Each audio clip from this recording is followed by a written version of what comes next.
Hello, and welcome to the stream. It is Monday, which means it's Ker Nethalas Day again.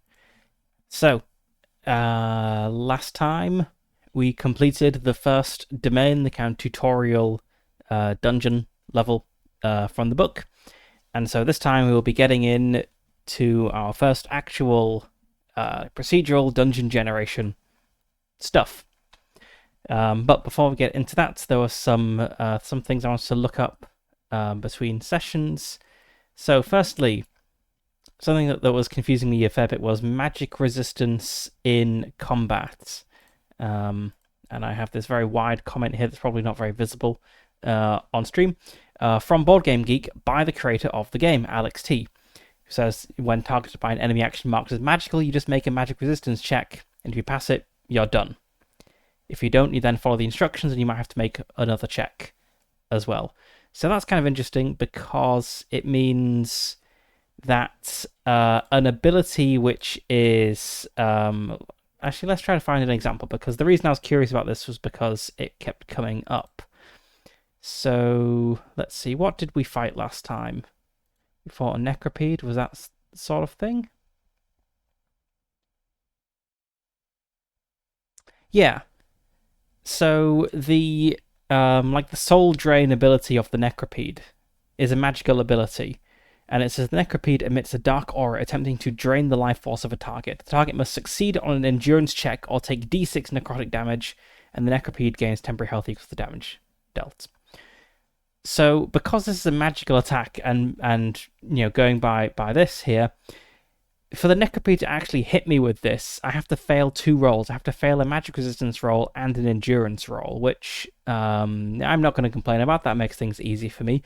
But it does mean it's strictly worse than an ability which is, take, a magical attack that just straight up deals damage. Like, probably some of the Overseer's ability.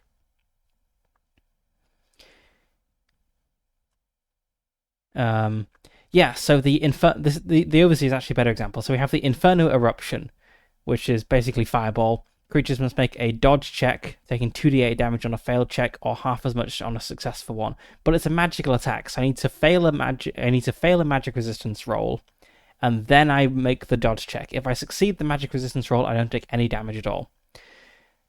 And then we have the Vortex of Annihilation, which is another magical attack that does 2d8 damage. So the same damage, but it doesn't have any other rolls. So the Vortex of Annihilation, if I fail the magic resistance roll, I just take the damage. So the Vortex of Annihilation is a strictly, scarier attack than the Inferno Eruption, even though they both do 2d8 damage, which is kind of... It felt like wrong at the time that I'd make both the magic resistance check and another check, but I guess that's the intent of the game. So that is how we'll do it going forwards. Another thing I was curious about was, when do we actually roll the tension die? Like, does a fight cause a tension die check? And I think it probably does. So it's a little vague. It doesn't explicitly say a combat triggers a tension die roll, but it does say that making noise does. And in the rules for like breaking down doors, it mentioned that makes a lot of noise, and so you should roll a tension die. It doesn't say combat makes a lot of noise, but it seems reasonable that it would, and it is pretty common in like old school D&D style games that combat does trigger a random encounter check. So I think going forwards we will treat combat as triggering a tension die check. And thirdly, there was a question left at the end, which is my new... Which new goal am I going to take? Because I had 2 goals: to defeat an Overseer rather, and to defeat 50, I think, opponents of bladed weapons. I have defeated an Overseer, so I need a second goal. And I wasn't sure whether I was going to go for slashing damage experts, which is... if you deal 200 slashing damage, that's the cost for the ability, the thing you have to do. You gain 1 slashing damage reduction. Or I could go for Marauder, which is defeat 100 humanoid opponents, and then that means you triple the damage dealt with a critical hit against humanoid opponents. So both pretty good, but having thought about it, I've decided to go with the slashing damage expert. So from now, I will be counting my slashing damage up, and when it gets to 200, I will gain 1 damage reduction. The reason I've gone for this is because my weapon is a longsword. It's the only weapon I'm going to use because I'm a weapon master with a longsword. So this means all the damage I deal is going to be slashing damage. And if I was to defeat 100 humanoid opponents, I would surely have dealt at least 200 slashing damage on the way. So I may as well just go for the slashing damage one, which is going to be more generally useful and probably easier to achieve.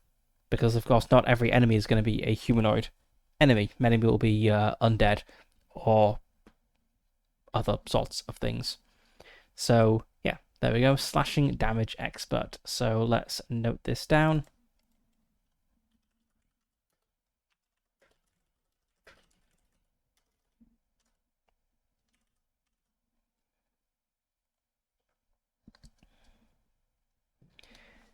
And that's it. So we completed the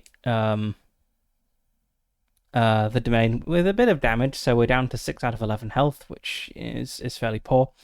We're at full toughness, 19 of 19, and we also have 17 temporary toughness. So we're pretty damage resistant at the moment. We somehow made it back up to full sanity. And we have gained 1 exhaustion resistance over the course of our experiences. Our masteries, so kind of our, not exactly classes, but like skill trees, I suppose, are the Bulwark, which lets me ignore all penalties from wearing any sort of armor. I don't have any armor at the moment, but that'll be useful when I do have it. And I have this Brace ability where I can reduce incoming damage by d6. I have a Weapon Master, which I specialize to Longsword, which increases my weapon skill by 10 and the damage dealt by d4, which is good because the longsword also has this parrying trait. So when you use it defensively, you also gain a plus 10. So I'm getting a plus 20 when using my longsword defensively, and also a plus 20 when using it offensively, because when you are the attacker in a fight, you get a plus 10 bonus. So when I'm fighting with my longsword, my weapon skill is essentially 81 rather than 61, which is quite nice. And of course, any other modifiers will stack on top of that. So for this, I have this Evasive Strike ability, which is just a straight upgrade on a regular attack. There's no downside to doing this. It would make sense to always do this. So whenever I strike at my opponent, if I score a hit, I get a plus 10 to my next defensive check. So that would actually put my defensive bonus up to a plus 91. My defensive skill rather up to a plus 91 for the next attack. And then finally, when I defeated the Overseer, I got an amulet for, what was it called? Emissary, where I've not paid any, I've not had any like points to spend to get the tier 1 ability, so I just have the passive ability, which lets me pray to heal sanity when I camp. So that's me, still a very martial character, but as I discovered, sanity damage is a very real threat in Ker Nethalas. I had one mental breakdown, and I was lucky enough to roll the like the one good outcome on the mental breakdown chart, where you learn something from your experience and gain 100 XP. But most of them are not good. One of the options on the table is just you die. So being able to recover sanity, very good. And that's it. So let's get rid of these and let's start a new domain. So we made it to room 7 here. Let's just go read the description of this. Room 7, the exit. So it's just this little corridor heading out here. Move on to the next domain of the necropolis once you've finished reaping everything of worth in the first domain. We've not cleared out all of the rooms, but we've cleared out all of the like numbered rooms with the special encounters, I think, probably. As opposed to normal domains, you cannot return to this first domain once you've left it. The drop down to the next domain is too steep to climb back. So, yeah, normally Ker Nethalas, it kind of produces this large interconnected dungeon, but this little entrance bit is somewhat separate. So, let's go to exploring Ker Nethalas. Ker Nethalas is a vast network of tunnels, rooms, caves, and even buildings buried deep beneath what is now the city of Veldonia. Structured into domains. Each so domain is this like small dungeon level. It will have one or more exits. And it will have an overseer, which is kind of boss monster, who is well, overseeing it. And let's see, how do we start a new domain? So we have our room tiles there, which we're going to use a lot.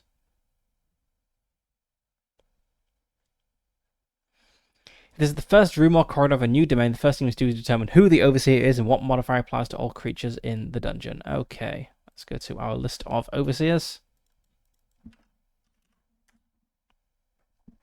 And let's roll. Well, let's copy our domain sheet over here.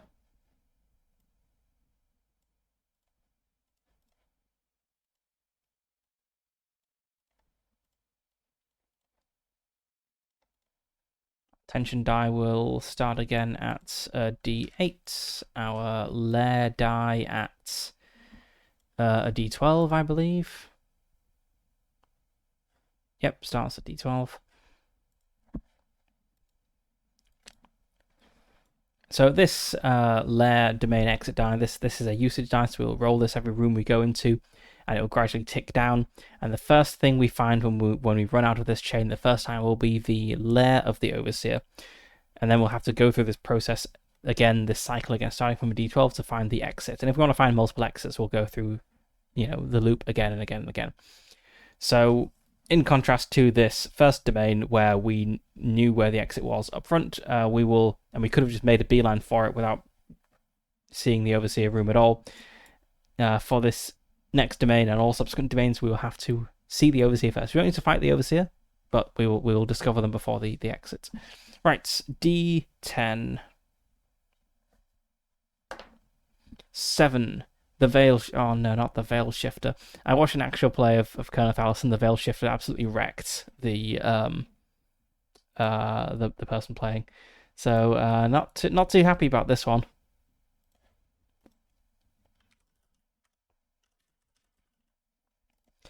So, we have the Veil Shifter. What do they do?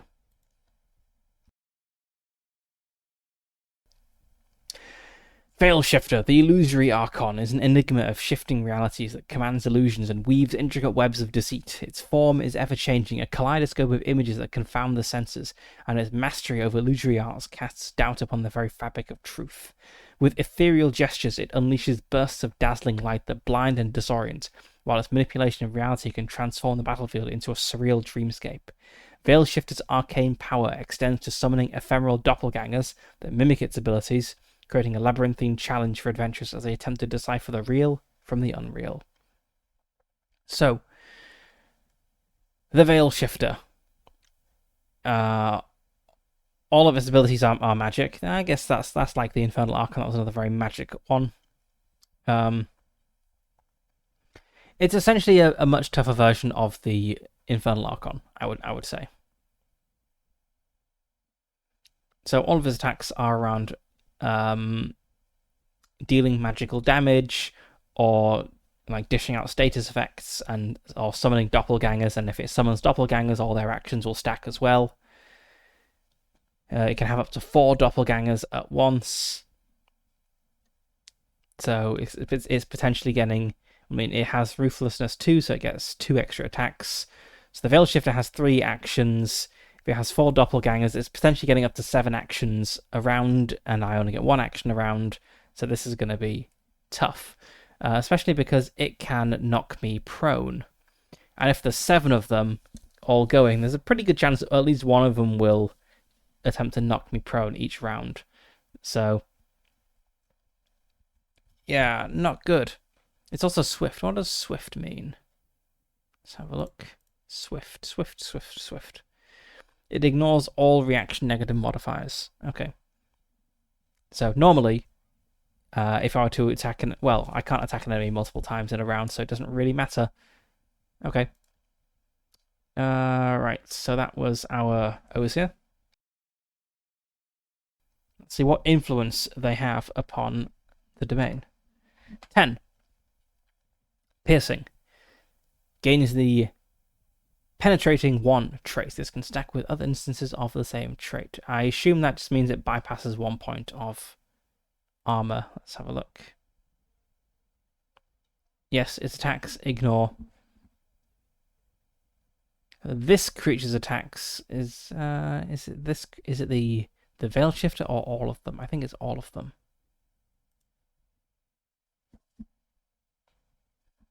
Yeah. Yeah, so all monsters in this domain ignore 1 point of armor. Again, I don't have any armor, so it's not the end of the world right now, but I want to get armor at some point.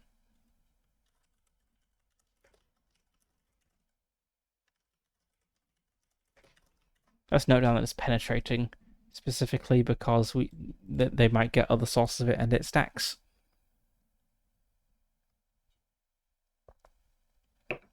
Okay, so that's the Overseer influence. I think that is our starting point. So we need to roll to determine what shape of room we have encountered. 1 to 25 is a corridor, and 26 to 100 is a room. So this is good because, you may recall, in the starter dungeon, it wasn't really clear what was a room and what was a corridor. Like this bit here that I've just completely covered up, and so you can't see. But that bit there, is that a corridor, or is that just like a room with a protrusion that connects into the next room? I think I was a bit inconsistent on these. So it's good to know, like, for the book to explicitly say what these things are. Okay, we have a 23, so that is a corridor, and let's actually have a copy of this open at all times in another tab, because we're going to need this. I'm going to reference this a lot.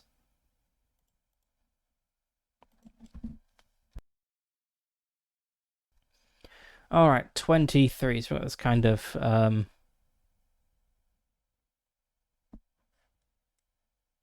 S-shaped one.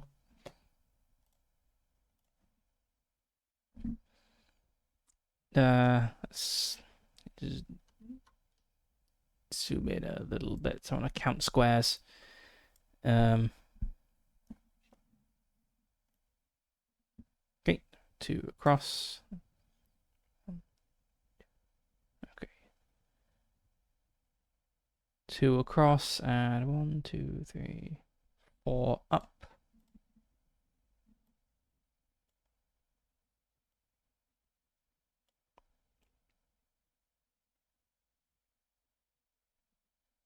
And 2 across again.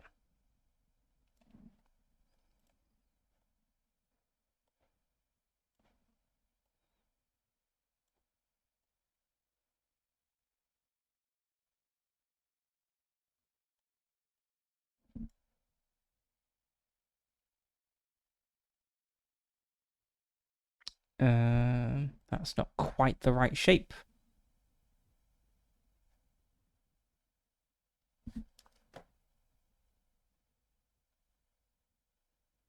Because it's 3 across.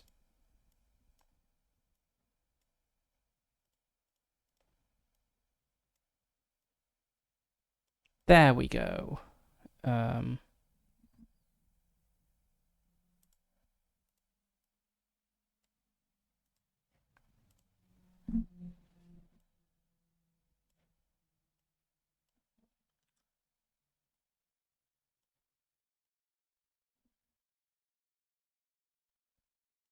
Okay, that's basically right, and it's, you know, it's very slightly adjusted here. Like, these things jut into the squares, but so the corridor maintains its width.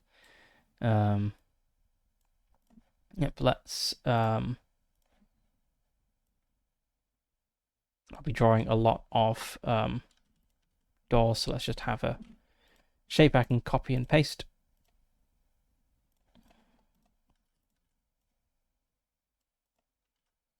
And we've got the entrance here. Let's make the entrance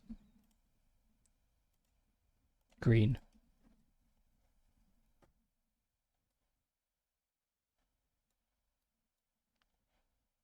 Let's note how this goes to domain 1. Okay, let's look through the process. So we determine what shape of room it is. We could rotate it, actually, I guess, to match this, but it doesn't really matter given that we've, this is an impassable steep slope. So maybe we like slid down and we've kind of moved through some narrow tunnels, and this is like the first actual constructed corridor we find ourselves entering.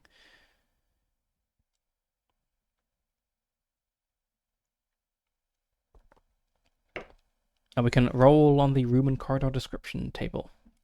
Let's do that. 6. The walls are adorned with elaborate tomb reliefs and carved epitaphs. The air feels heavy with the presence of the long departed. Makes sense, we're moving down beyond the relatively fresh air of the corpse pile room. We're now deeper down. We've got our overseer and overseer influence, and it's not a room, so we don't make a lair check, but we now go to this. So corridor, generate description, we make a tension check. So our tension die is now a D8.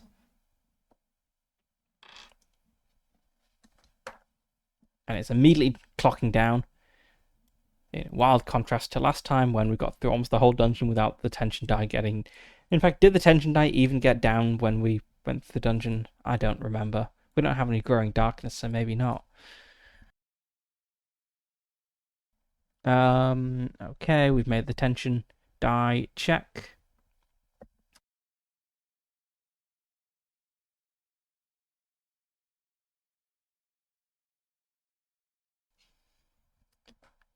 And we don't roll for... Well, we're doing this. It's an encounter. So 15 plus we get an encounter. 13, no encounter. That's fortunate.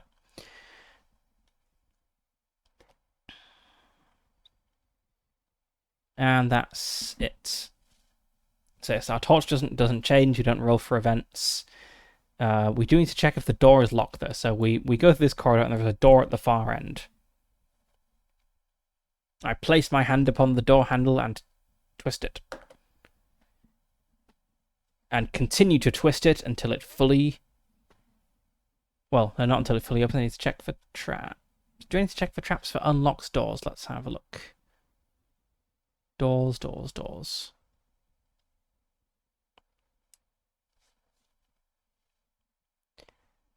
Okay, after and only after you decide to open the lock, whether it is locked or not, you must see if it is trapped by rolling a d10. Okay, so I place my hand upon the door handle, begin to turn it. It starts turning in the way that an unlocked door handle turns.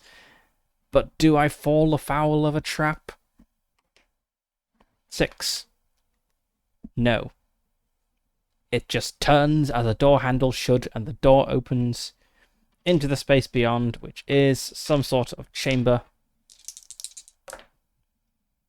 Another corridor. 5.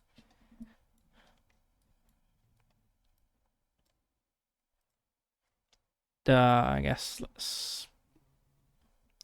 Okay, we have 3 across.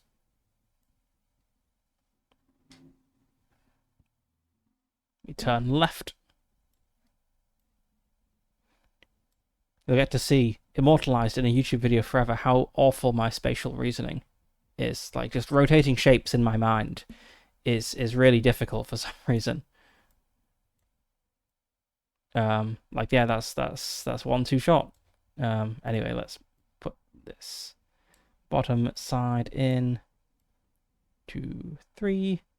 Then we go across.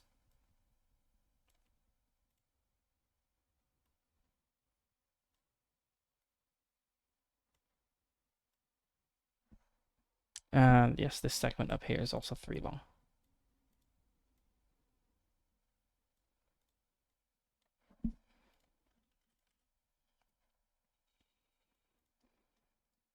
Okay, we repeat the process. So let's generate a description. It was a d20 for corridors.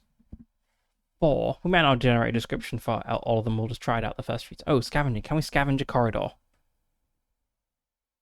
No. Rooms.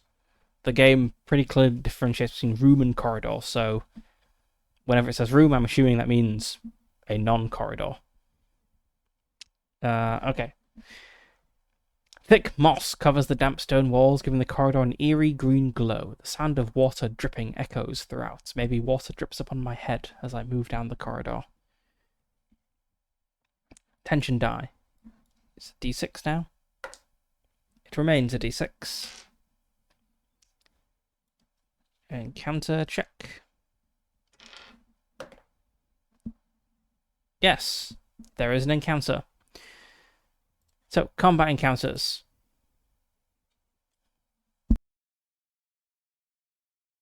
So roll to see which table we're rolling on, and then it's a D20 for the table. So, table 2, or table B rather, and it is number 4, a Plague Bringer. I wish this was hyperlinked, but it is sadly not. I've not checked out the new edition yet. Maybe hyperlinks are a little bit better. Okay, Plague Bringer. This nightmarish monster spreads disease and decay wherever it roams. Its vile form is a grotesque amalgamation of rotting flesh and oozing pustules, exuding a noxious stench that permeates the air. Swarms of diseased insects writhe and buzz around its wretched body, drawn to the sickness that emanates from it. Its sharp, jagged claws are coated with a toxic venom that can corrode flesh on contact, and it can unleash a devastating cloud of virulent plague, enveloping its foes in a sickening miasma that withers and consumes all it touches. This sounds pretty bad. I think it wasn't the dripping of water I heard, it was the dripping of pus from this awful thing. Okay, it is venomous. What does that mean? It's also undead, but yes, undead, the usual. Immune to charm, poison, and disease. Restored by necrotic damage, vulnerable to holy damage. Venomous. When damaged, I must pass an endurance check or receive poisoned 1. And it is frightening, so this is I need to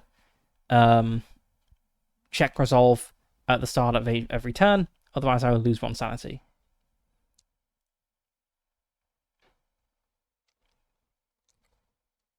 Okay. And it has armor over its entire body except for its chest. Oh, no, that would be when it was... Right, yes, I see. That's after level 5. So the enemies kind of scale with your level, which I suppose keeps the game challenging for longer, but... I mean, I guess it's okay in a solo game. If you're like running an actual campaign and the players are fighting the exact same enemies, but they were just stronger, like, oh, you're still fighting goblins 5 levels in, but now the goblins are wearing better armor. And then 10 levels in, the goblins are really tough. That wouldn't be very satisfying. But for a solo game, I guess that's fine. The system can only do so much.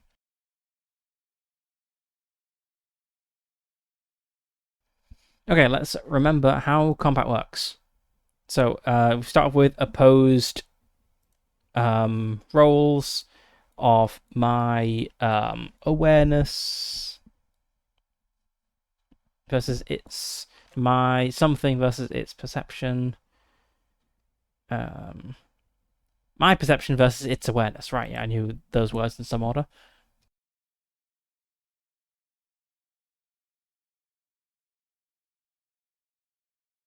Let's also note down its hit points. So it has 8 hit points. Alright, perception versus awareness. My perception is 50. I don't believe I have any bonuses to that. No. Its awareness is 20, so there's a pretty good chance that it will fail this roll.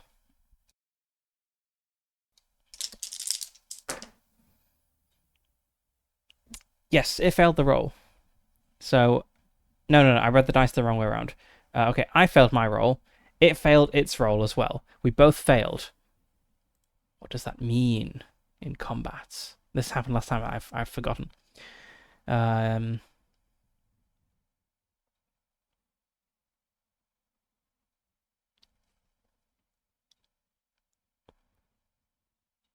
Whoever wins gets to act first until combat is over. If either side rolls a critical failure, their opponent attacks if they surprise them.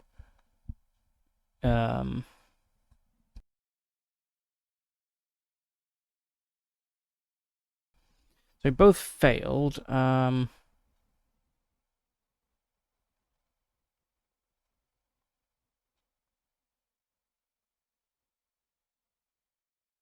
Where does it describe opposed checks? Here we go.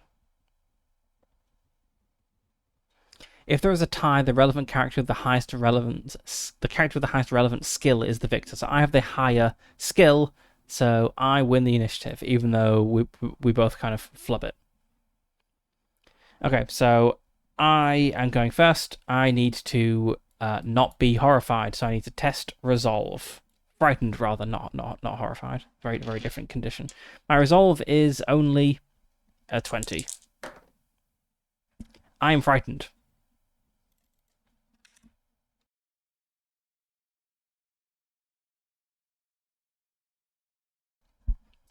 Immediate point of sanity loss right there. Now I attack it, so let's see, I need my dice to hit, it needs its dice to defend, I need the d20 for a hit location, and I'm dealing a d6 and a d4 of damage, because I'm a weapon master and I'm doing my defensive strike, so that if I hit, I will be better at defending when it fights back. Okay, so I got an 80 to hit, which is a success, because my target is an 81.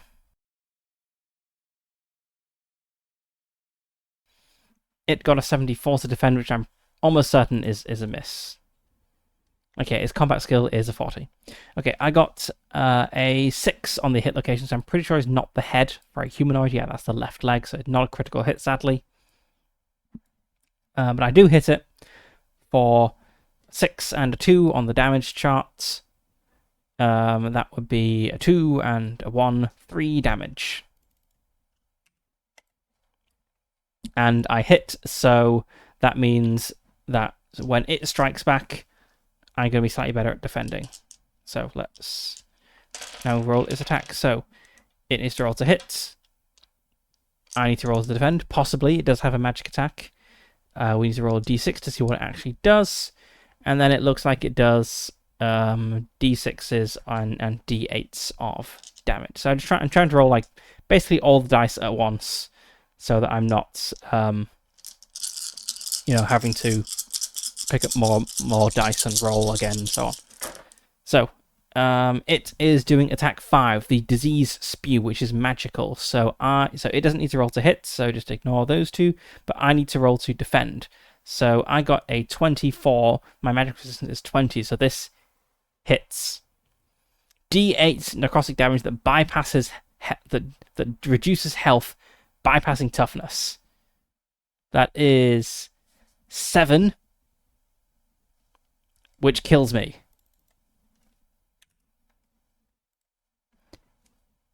Let's see. Do you die? I think you do just die when you get to 0 health. I may have just died in the first room of the first real domain.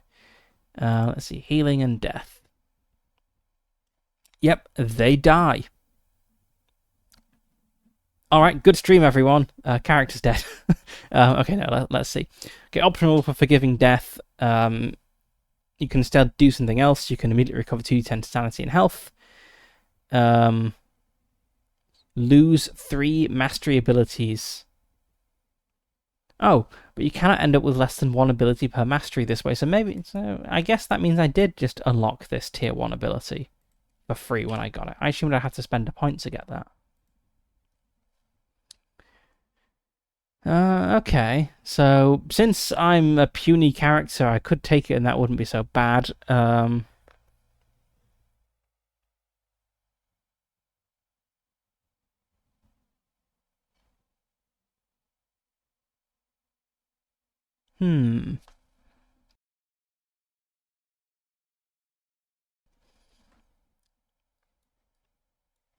Man, damage bypassing toughness, that's really harsh. I've got so much toughness.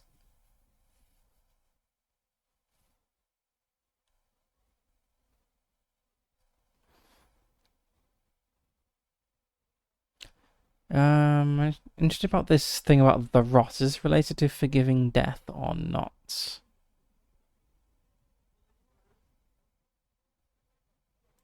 Let's have a quick look. Rot, which is going to show up in lots of things. The rot.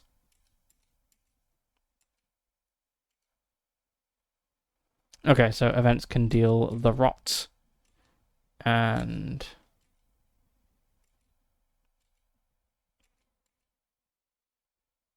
so can certain enemies. Okay.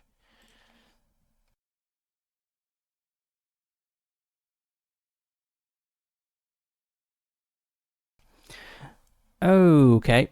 I guess I will go for this forgiving death optional rule in this case. I'm not sure I will go with this like all the time, but it is the first monster we've encountered in this domain. In the very second room. And we're only 40 minutes into the stream. So the Plague Bringer will kind of just like wander off. And I wake up a little later and recover 2d10 sanity and health. Let's just... I mean, it's going to be at least 1 sanity and health. 2d10 health.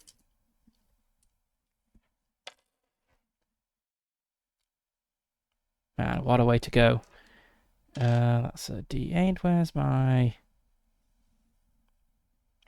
red d10? There we go.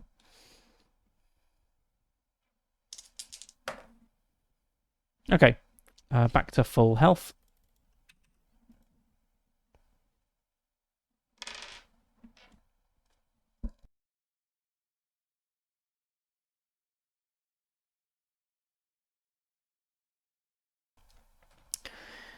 I lose 3 mastery abilities, but I'm at tier 1 on all of them, so I guess I just don't lose any mastery abilities.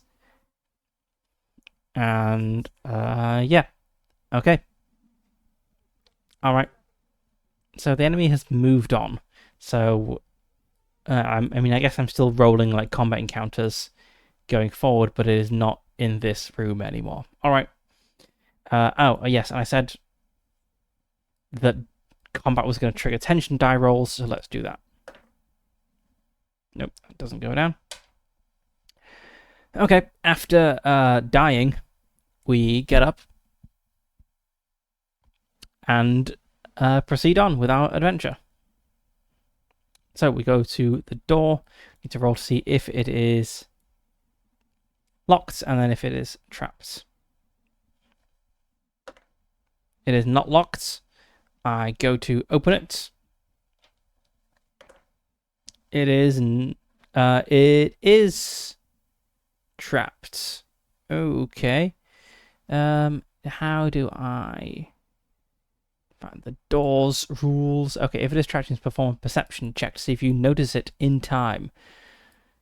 My perception is only a 50 chance. It'd be very funny if I just said, well, we're not actually going to die to this monster, they got killed by a trap. Yep, I failed to notice that. Roll on the traps table. Okay, gotta roll a d10. It will give us a skill check we need to roll. 5 acrobatics, which I only have 20 in. It's not looking good. Yep, that's a fail. The character falls into a hole disguised by a trapdoor. The hole is full of spikes, dealing 3d4 piercing damage. Oof. I mean, this is going to hit toughness first, so at least I'm not going to immediately die again.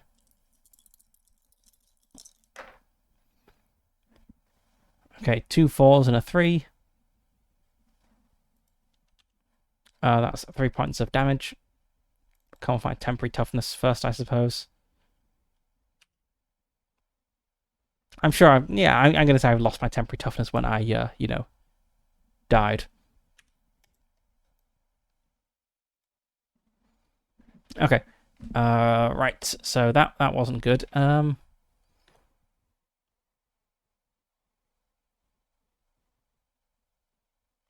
Okay. So if you trigger it, the trap is now harmless.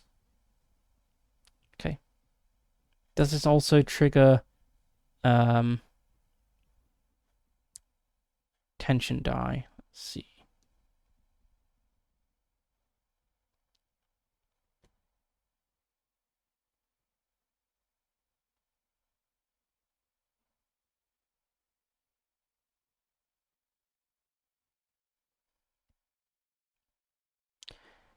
Oh, there's a random difficulty table.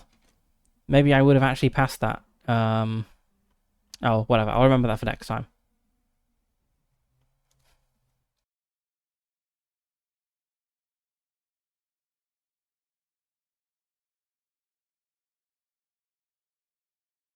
Okay, so if you intentionally trigger the trap, you roll the tension die, but it doesn't mention the tension die in any of the stuff about unintentionally triggering it. So I think it probably doesn't cause a tension die roll. So we've just got the door open now, so we can roll to see what is on the other side. It'd be nice to get a room rather than a corridor. 65.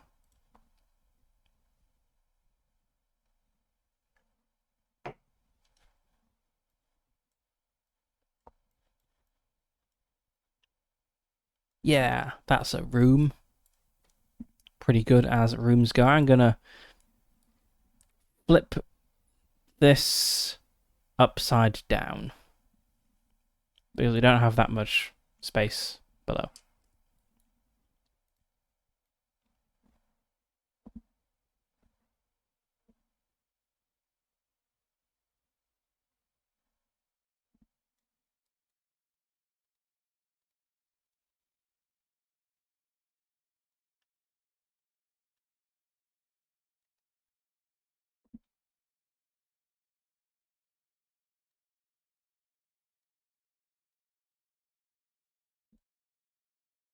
Yes, 2 spaces up.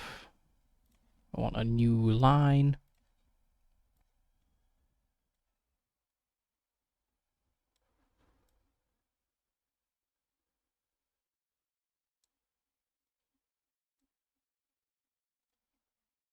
Okay, I think that's right. Yeah, that's right. Okay, let's put some doors in.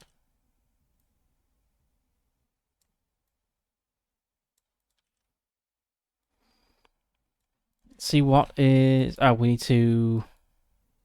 I guess we can get. Yeah, we can get the description of the room first.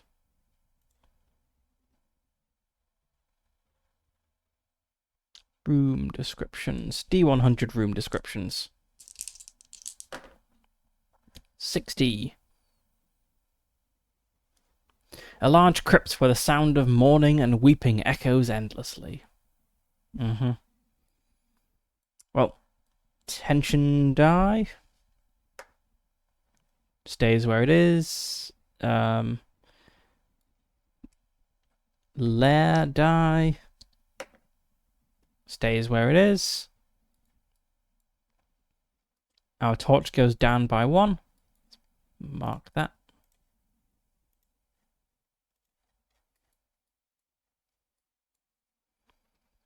Encounter check.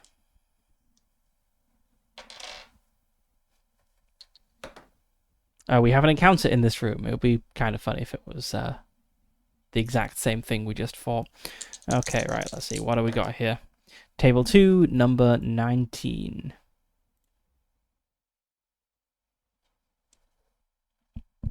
A wraith skull.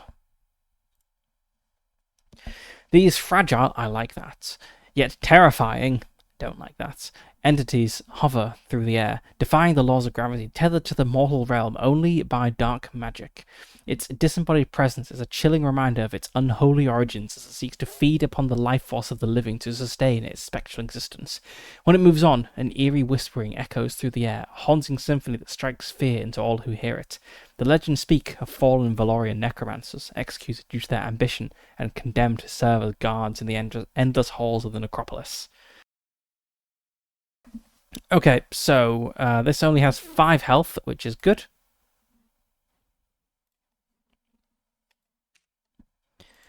It is frightening, though, so we'll be rolling to resist sanity damage. And it has a 2 in 3 chance per round of just becoming immune to non-magical attacks, which is unfortunate. Okay, let's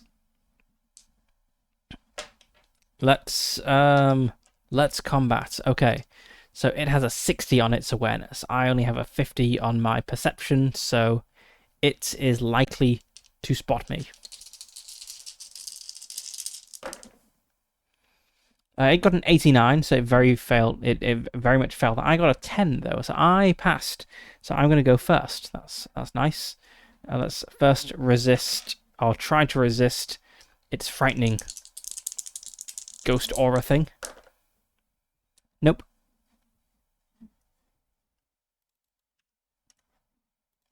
Okay, right. So I am attacking.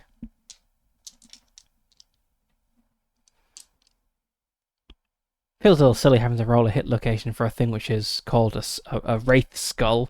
Surely the only hit location is the head. I don't know.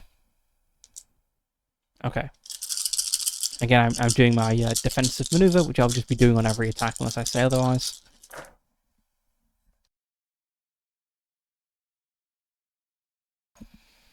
Okay, got a 7 to resist. That's very good, but I got a 56 to hit, which is better. I got hit location 15. That's not the head. No, that's the left arm. The head is 19 or 20 for humanoids. Okay, so that's a 6 and a 2. Which is 3 points of damage. Okay, now it's turn. So there's no point rolling to hit because it does magic attacks. I'll just be rolling my magic resistance and what it's doing.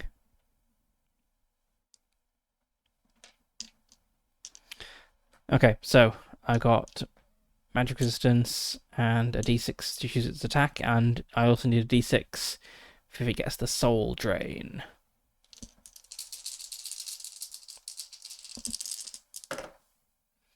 It's doing attack 4. It becomes immune to non-magical damage and effects for the round. And I can't resist that because it's not targeting me, it's just doing a thing itself. Okay, right, next round. I need to roll to resist being frightened. Nope.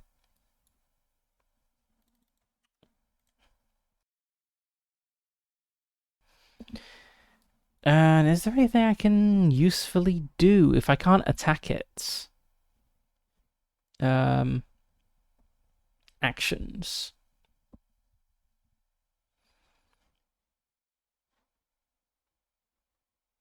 Yeah, there isn't like a heal,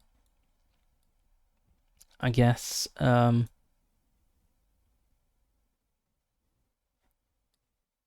mean, okay, I could do this, but it'd give me 1 exhaustion, which I would resist. Yeah, all right. I will heal wounds. So, seeing that the skull has become insubstantial and I cannot hit it, I will channel the power of my deity, whoever they are. Spending 4 points of ether, gaining 1 point of exhaustion, and recovering D4 toughness. 1 toughness. Oh, it's better than nothing. Alright, its turn. We went for 3. That was incorporeal again, wasn't it? Yep, it remains incorporeal.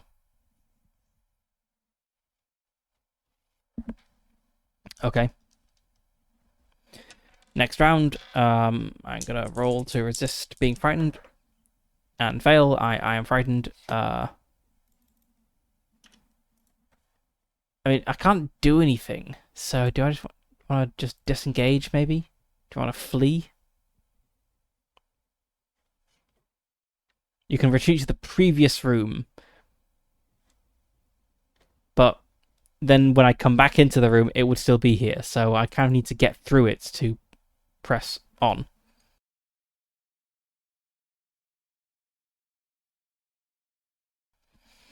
Okay, it's turn.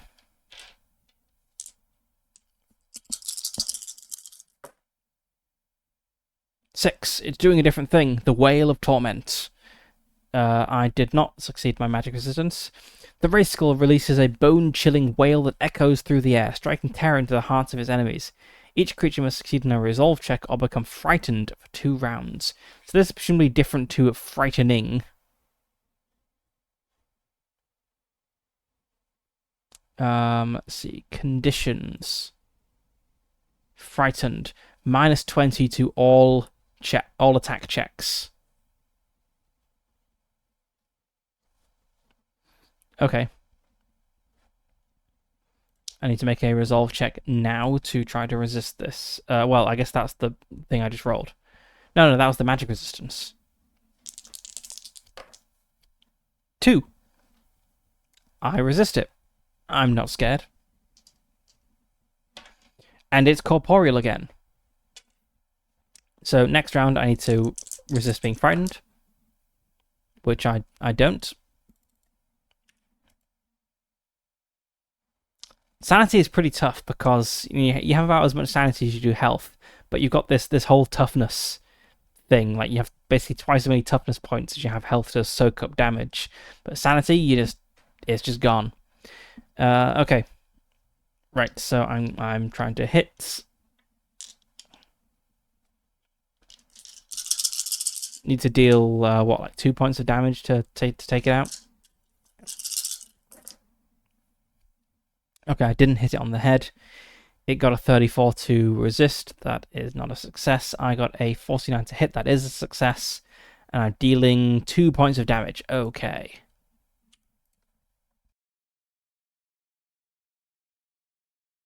The Wraith Skull goes down.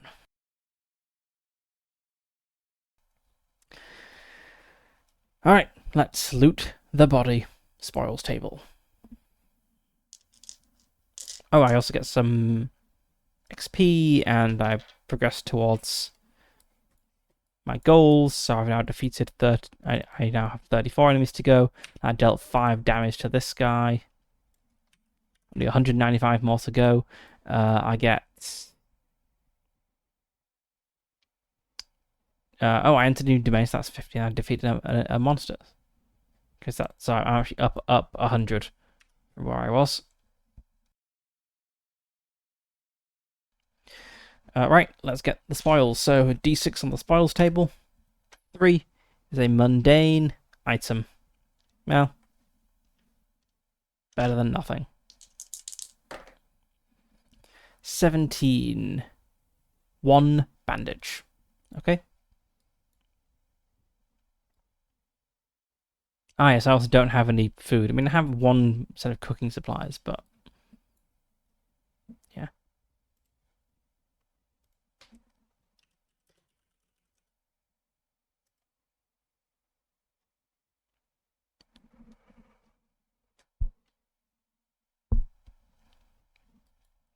Okay. And the fight is over, so I recover D4 toughness. 4 toughness. So I'm back to full there. We've just done a loud, noisy fight, so we should roll the tension die, which is a D6. Okay. And we can scavenge the room. Scavenging.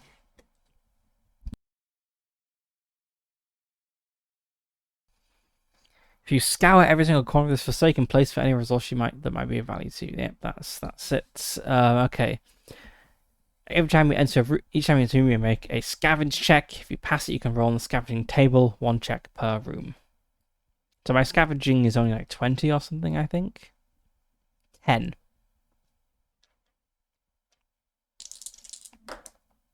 Nope, I do not scavenge.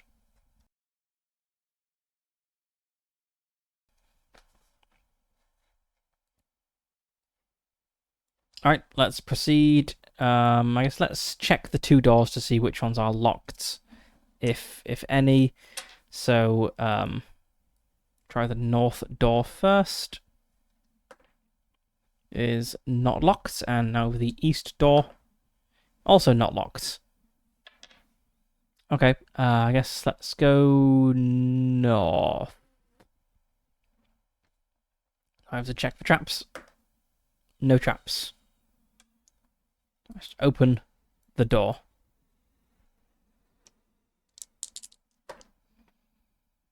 Room 93.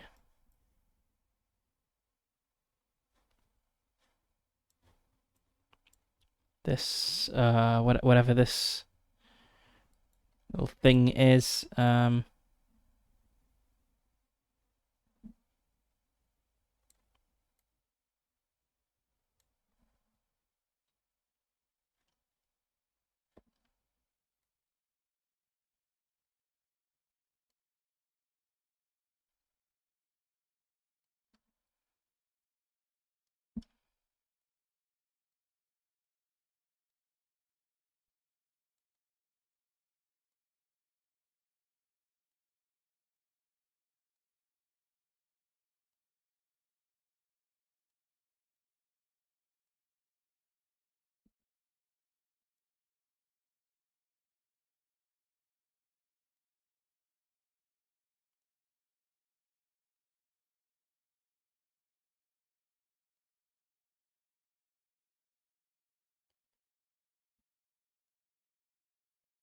oh, it does actually turn. There we go, that makes more sense.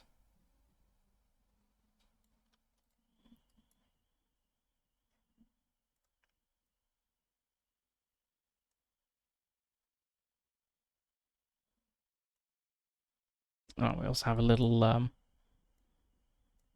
bit coming in here, of course.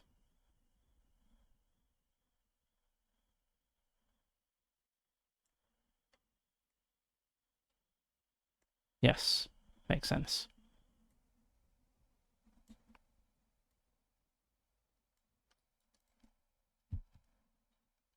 Okay, yes, that is the correct shape.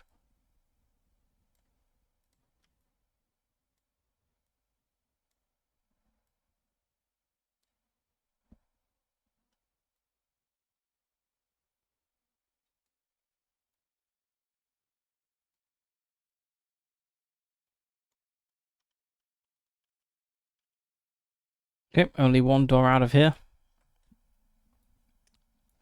But we have stuff to do first, so tension check, layer check, and light source.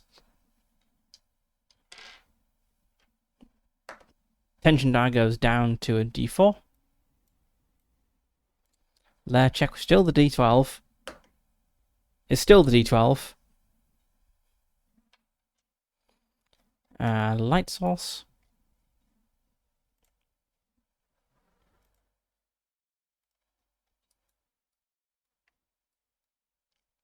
Now we to roll for an encounter. No encounter. We need to roll for an event, which I think is just a D100 roll.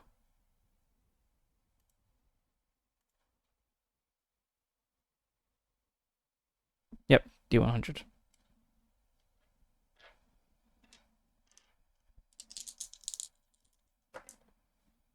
$98.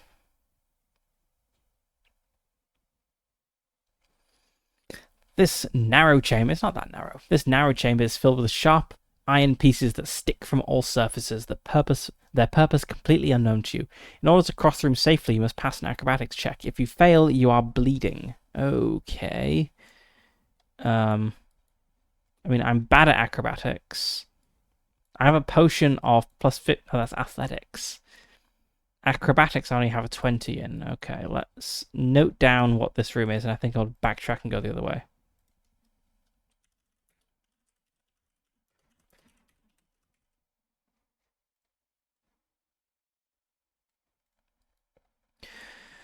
Okay, I move back back south, so I need to roll tension die and update my light source again. Something happens. Let's first update my light source.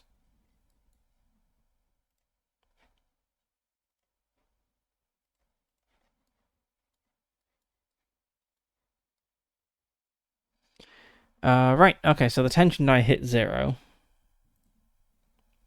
To roll for Growing Darkness.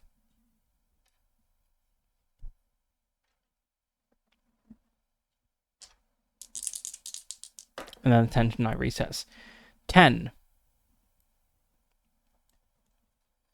You feel your spirit drained. Reduce your max ether by d4.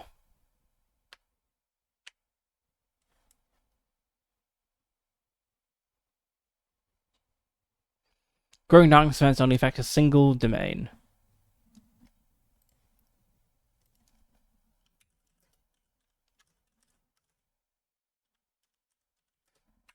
Minus, what was it, d4. Okay. 2.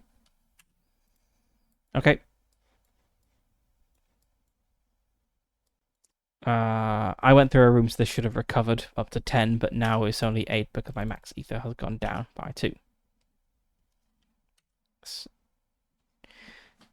Indicated with this smiley face that it's 8 because of the domain. Okay, right, so I've come back into this room.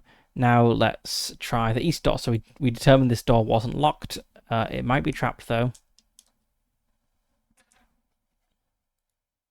So for traps, we roll a d10. There is a trap. Do I notice it?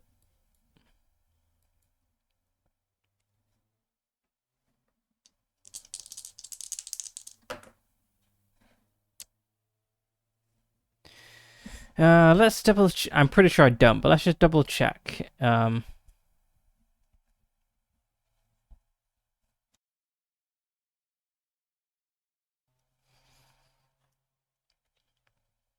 This is modified by how well hidden the trap is. So we have to be randomized by rolling on the random difficulty table. Okay, so I do need to roll to determine random difficulty. Let's find that.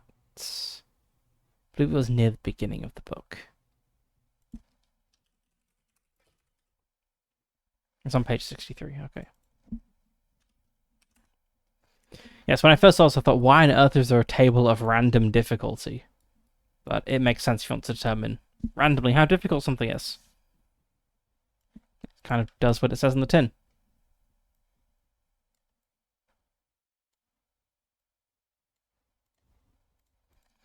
Okay, so I got a 61, which is very much a failure right now, but how difficult could this be, really? 4. Normal. Okay, I fail. So I activate the trap.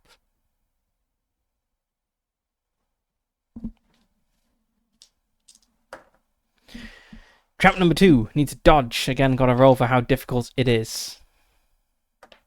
7. Hard. Okay, dodge minus 20. My dodge is 40, so I'm rolling a 20 to succeed here. I already forgot what I got. I think it was 2. 16. Sorry, 19. That's a success. That's great, because otherwise I would have stepped on a hidden bear trap and suffered 3d6 damage.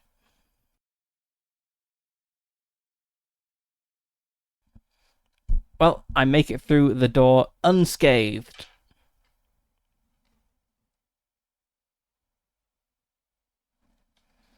So let's see what room lies beyond. 2. So that's another corridor.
Attention check. Yes, that's reset to the D8. Stays at a D8.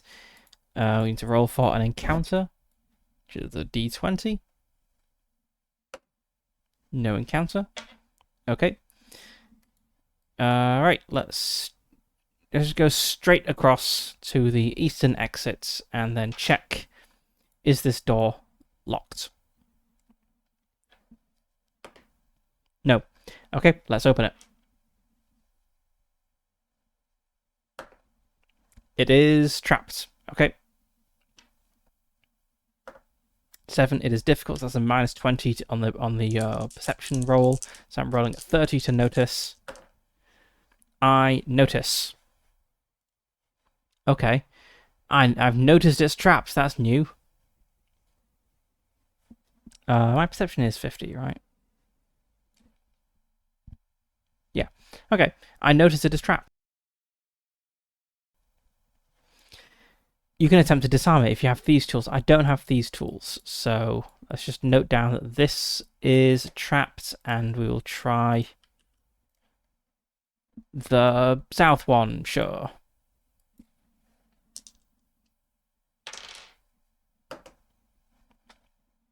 That is not locked. It is also not trapped, so we just open the south door. What do we see? Room 74.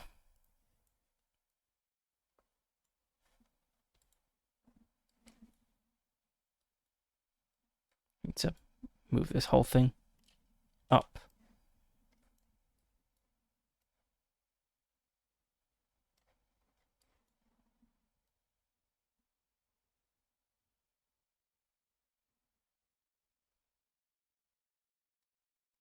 There we go. That's square.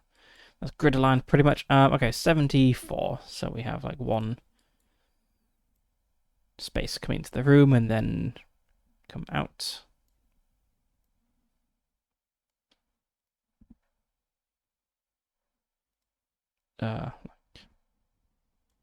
So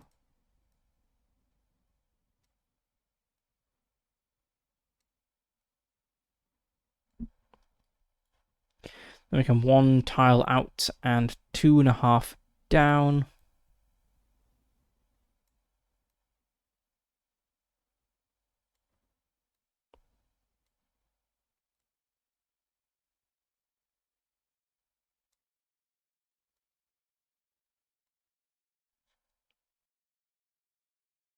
Yep, 2.5.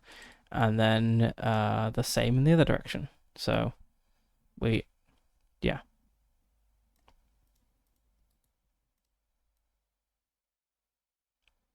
Is this the total? 1, 2, 3, 4, 5. 2, 3.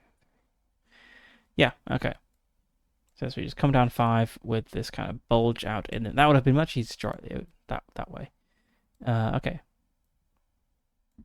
And then we come in and have the exits.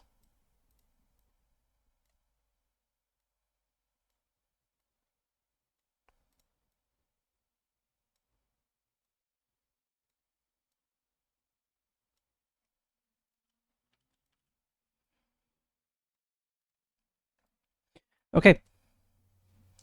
Let's roll the dice. So, it's a new room. We need to make a tension check, then a lair check. So that's a D8 and a D12. Nope, we are no closer to finding the lair of the Overseer than when we entered this dungeon. My light source goes down, then we need to check to see if we encounter anything.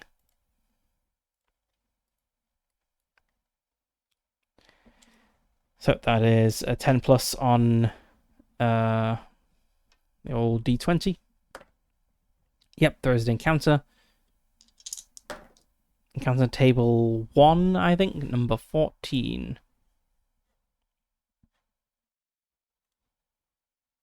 Yep. A fangvine.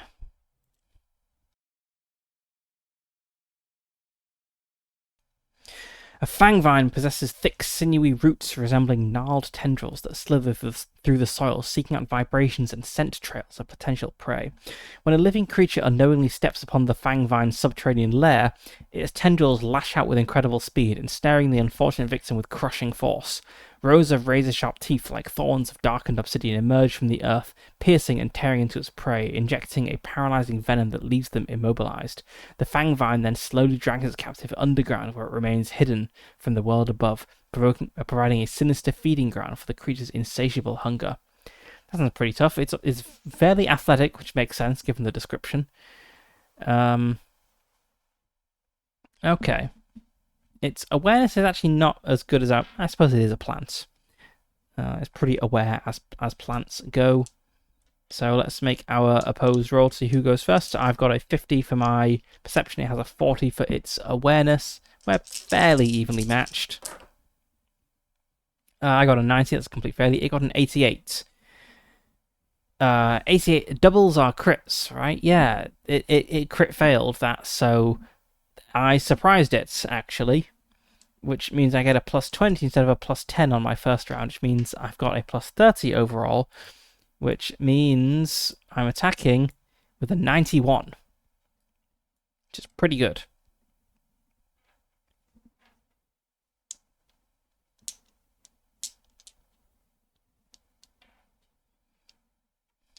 So let's roll to hit. It's a shame that attacking with such a high skill doesn't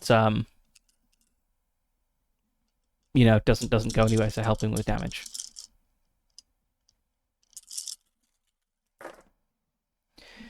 Okay, hit location 2. It is a serpentoid. That is the body. Hit locations 1 to 17 on a serpentoid are the body. Okay, so I got an 18 to hit. It got a 40, which isn't great. It got a 45 to defend, which is above its combat skill, so it fails to defend. So I deal 6 and a 3.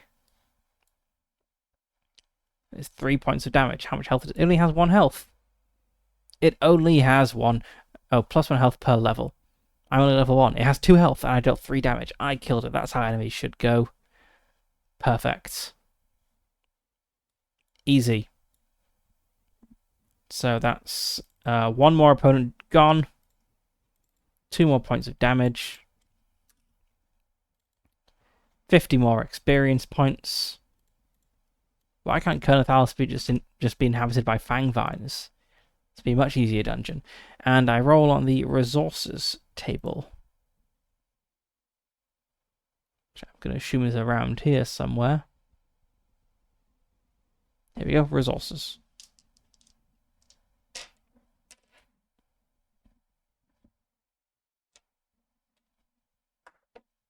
Seven.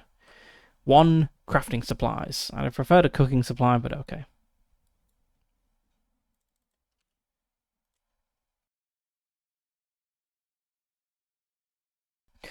It was a fight, so let's roll our tension die, which is currently the D8. Okay, tension die remains the same. Alright, let's go check out this door to the south. Is it locked? No. It is not locked.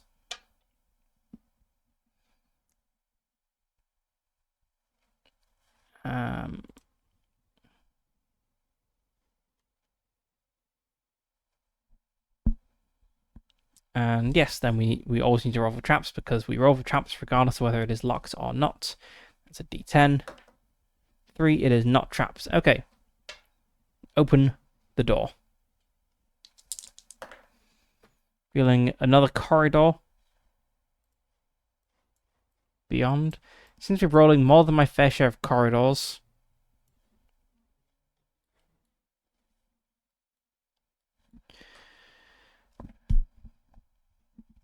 Let's connect it to this like rightmost one here, so it kind of swings. Actually, no, not gonna be much. I guess if we go around this way, maybe we'll just close it off as a dead end.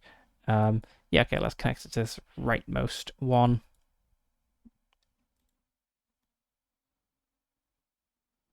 So we go 3, south and then turn west.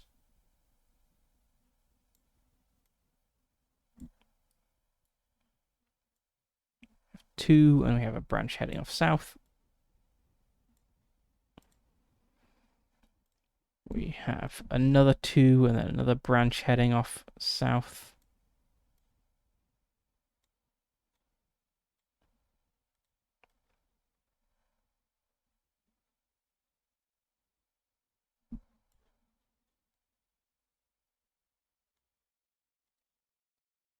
Oh, that's one space too many.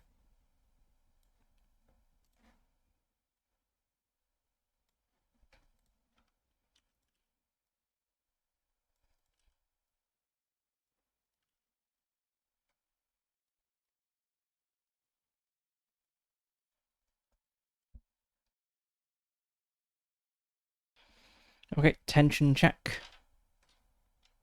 And then encounter check. Tension die goes down, no encounter.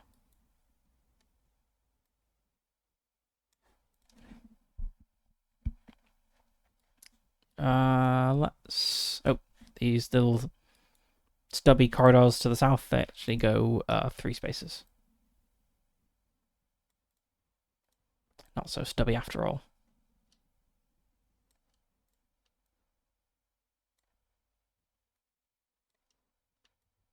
Yeah, I suppose it doesn't really matter.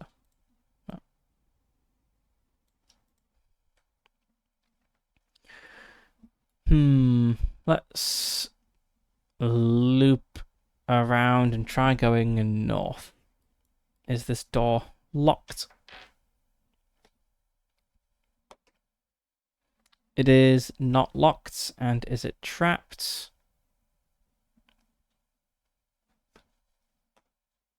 No.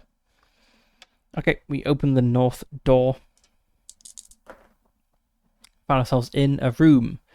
66, that's got to be a critically good room, right? 66 is not that exciting. Okay, let's rotate this so those run out of space.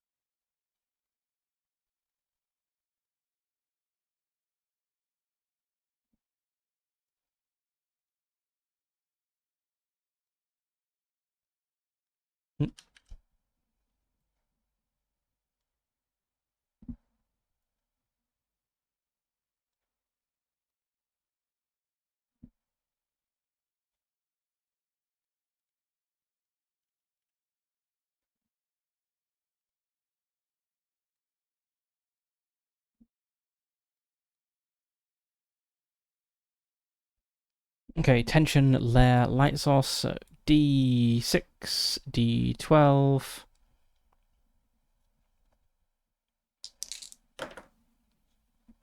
Still no close to finding the lair.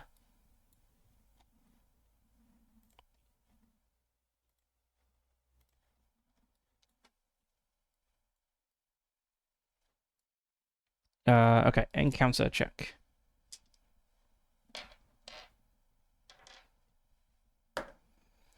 No encounter. Does mean we get an event though. Event number 4.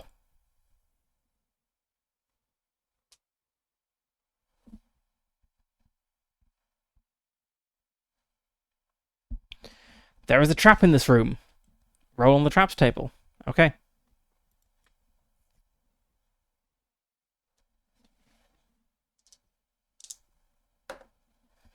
Eight. A ball of fire fills the room.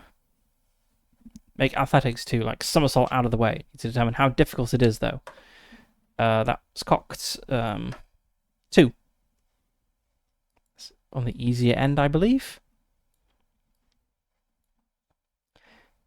Effortless. I get a plus 20 to my athletics, which is good because my athletics is only 30, so I have a 50-50 chance of avoiding this fireball.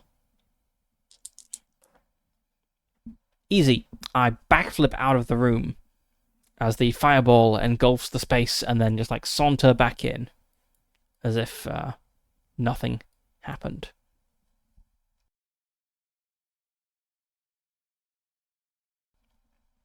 And I go try this door, I suppose.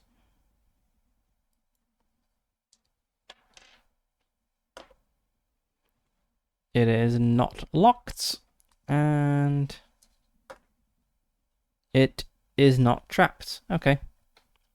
Open the door. 61.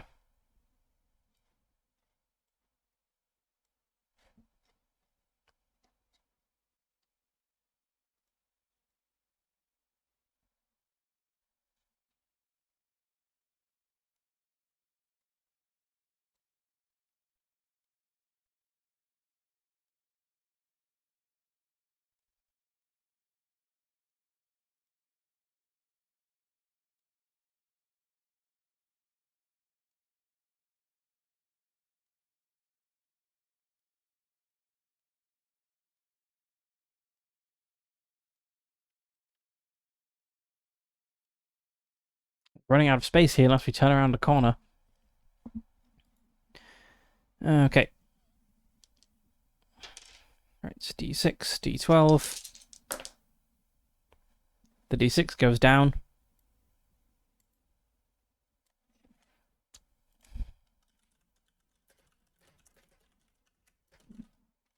Just gonna roll, like, how many rolls do you get in attention die?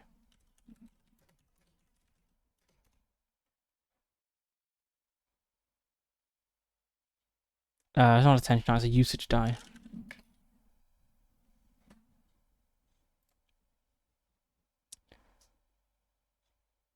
Okay, so with the D12, the median we're gonna get is 19 rooms.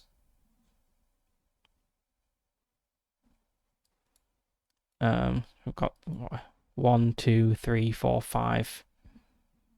So yeah, we're not even a quarter of the way through this domain, probably. A little sad we've not even ticked down to the D10 yet, though. Anyway. So done the basics. Next is check for an encounter. So that's another D20. No encounter, which means we have an event. 14.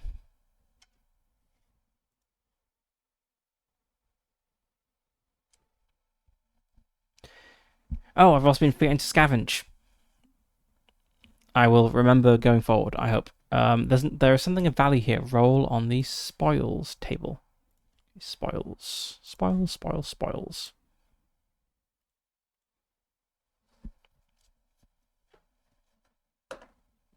Six. Roll on the precious items table. Ooh. Maybe we find like a plinth with something upon it. 14. A magic item. So close to getting a relic. Okay. Magic item. Okay, I'll need to see what sort of item it is, but then it might be a good place to camp, actually, to deduce what I can about this item. So what sort of item do we have here? 2. Armor. Ooh, very nice. What sort of armor have we got? I wanted some armor. 13. Greaves. Magic greaves. What sort of magic greaves? Magic. 63. Magic medium greaves. Okay, okay. Let's pocket those.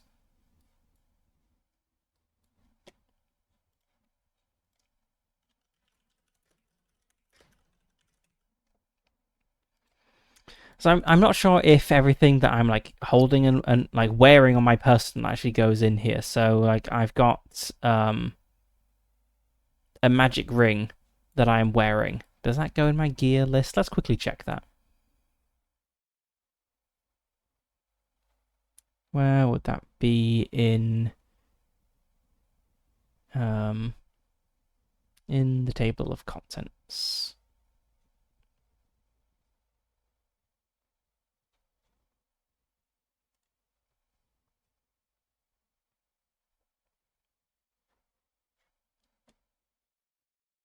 Encumbrance and character equipment. Here we go. Okay, right. You can equip a maximum of 10 items on your body. You can also carry other things. You have 10 item slots for them. Any item equipped on one of your body slots does not count towards your item slots. Okay, so I do not need to mark down that I have this magic ring of +1 exhaustion resistance because I am wearing it. Now, also, I have a torch here and here. I'm pretty sure this is a spare torch. Okay.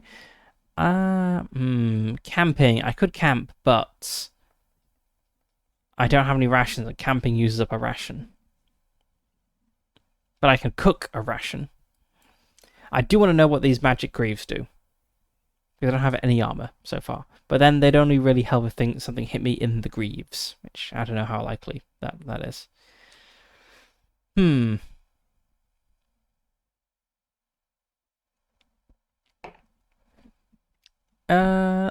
Yeah, let's camp. Let's camp and identify this magic item that we've got here.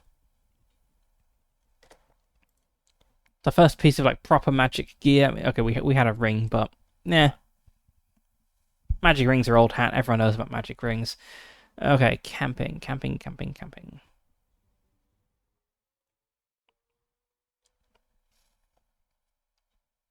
setting up camp. So, yes, I can attune.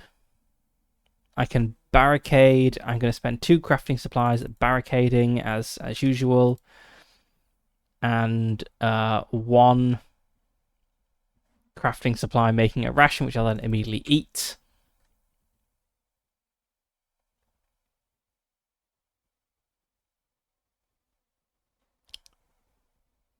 Think that's it, along with the attune, of course.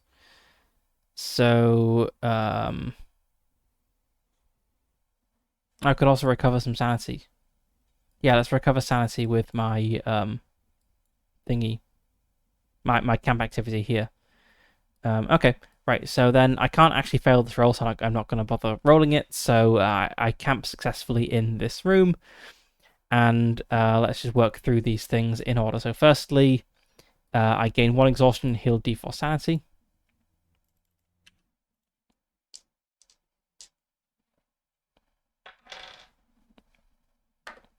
One sanity.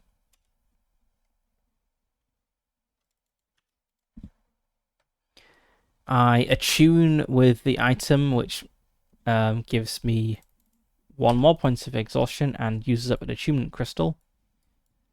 I've only got 2 now, but I get to learn. Oh, I have the bedroll, which helps with. What does the bedroll do? Other items here. Bedroll grants +1 to the camp check. Okay. Right. So I have attuned.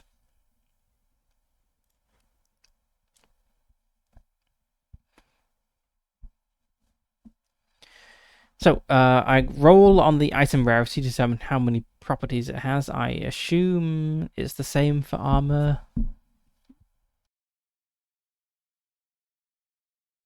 Yeah.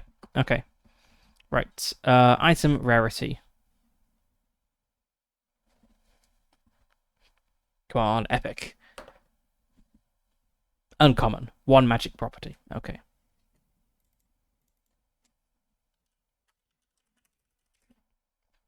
But I get to learn what those things are. I'm pretty sure. Yes. Okay.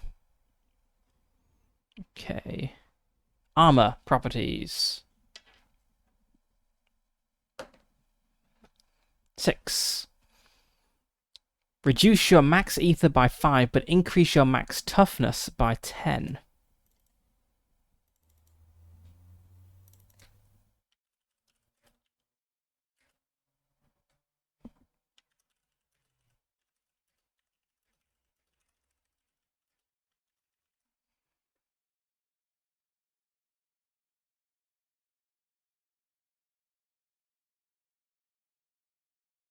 Okay, and let's look at armor.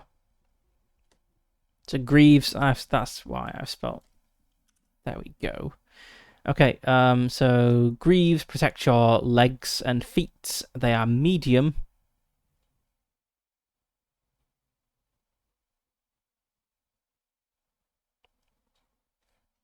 No, yeah, I spelled Greaves. They are medium, so they give 2 protection.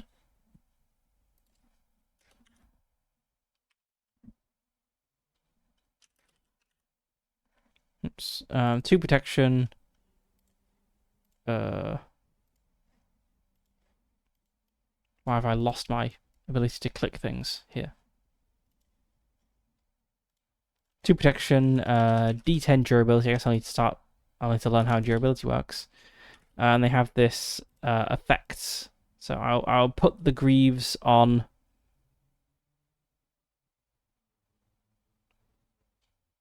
I guess they're boots if they protect my legs.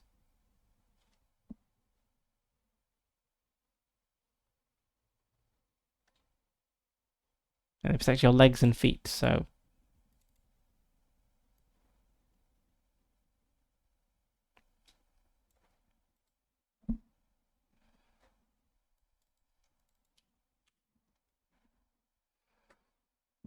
How do you spell Greaves? Apparently there's a hip-hop artist called Greaves. That's not what I want. Greaves armor. Yeah, it is EA. Clearly Firefox doesn't know words. So add that to my dictionary. Along with ether. There we go. Okay, right. So I got my Greaves. And I don't have the penalty to maneuverability because of this, because I'm a bulwark. I ignore all penalties wearing any sort of armor. Alright, let's adjust my stats. So my max ether is going to drop down to 3. That's really bad, though.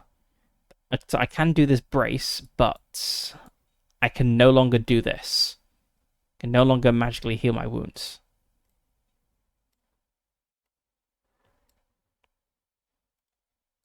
But then my max toughness skill will go up to 29. Okay, that's that done. Now for the other camping stuff. Regain all toughness lost. So presumably my toughness just immediately jumps up to 29.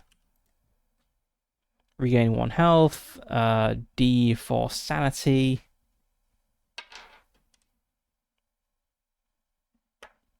4 sanity. Maximum sane. Reduce exhaustion by 10. Okay. I believe we level up every 1000 XP. Let's just double check that. Character progression. Yes, every 1000 XP.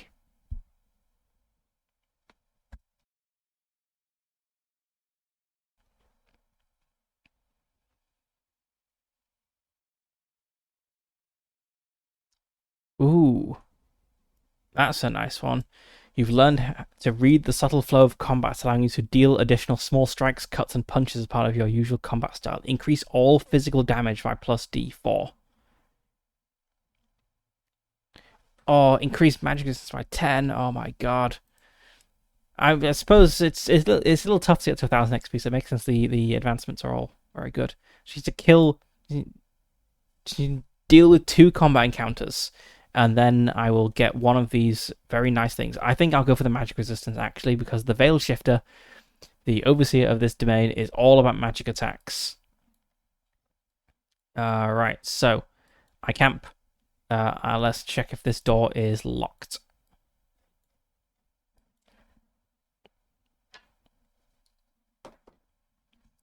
It is locked. Okay. I don't want to kick it down, so let's just indicate that this is locked. And we have other doors we can backtrack to. So let's backtrack to this room. We need to roll tension die, which is a D4 now. Okay, that's all right. Our torch goes down.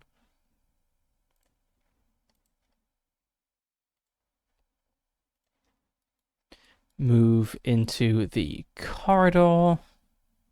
Do we roll tension dice for corridors? Yeah, we do. Tension remains the same.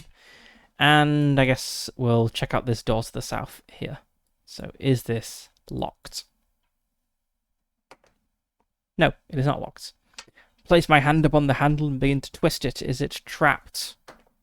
Yes. Do I notice that it is trapped?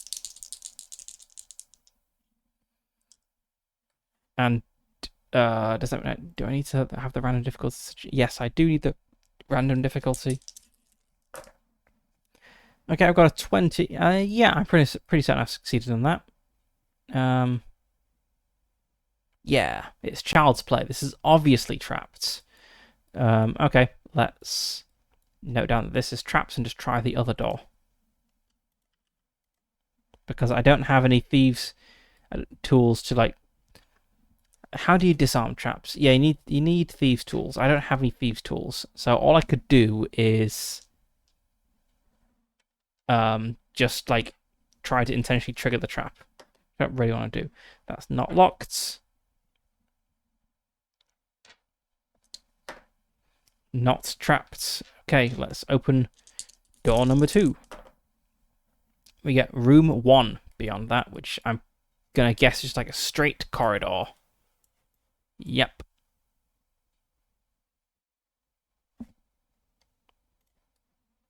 Running out of space, I'm not going to draw it that long. 3 spaces is perfectly respectable corridor length. It's not too short.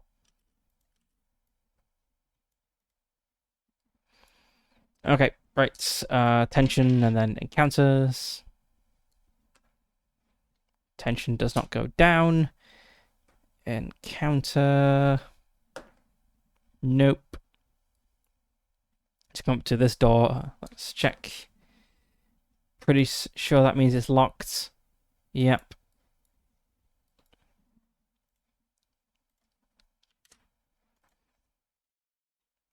All right. I guess. So unless I don't want to break down doors, there's only two options left, and one of them is through the room that makes you bleed, the room of knives. So let's head back up to this one. So it's going to be what 1, 2, 3 tension rolls. The tension die is probably going to drop down. Yep, tension die drops down. Let's just roll the other things, then see what happened. 2, 3. Okay. Growing darkness event. D100. 77. The ground trembles, and it feels like each step you take is heavier. All construct opponents receive +10 combat skill. Okay.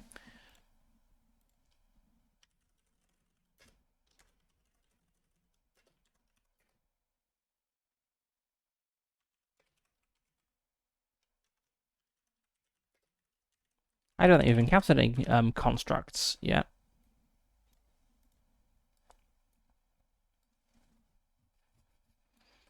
Anyway, make it up here, and we're going to check this door.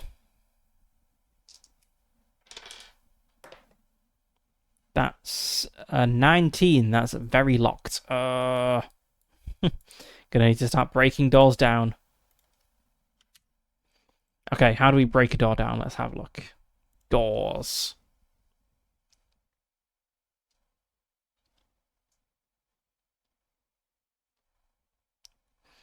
If a door contains locks and you can't pick the lock, you can always break it down. Let's pass an athletics check. Each failed attempt increases the subsequent check by 20, and each check triggers a tension die. Okay, let's just try to break down this door to the north. So what's my athletics? My athletics is 30. Okay. I'm going to roll a lot of tension dice here.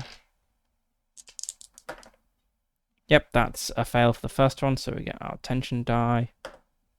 Okay, the second one. So now we're aiming for a target of 50. We hit it with the second one. We burst through the door on our second attempt and into room 88 beyond.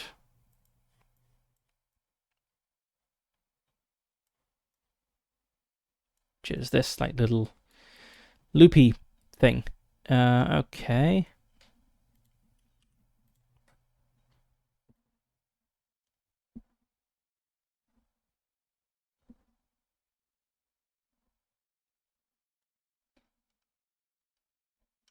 It's just going to fit.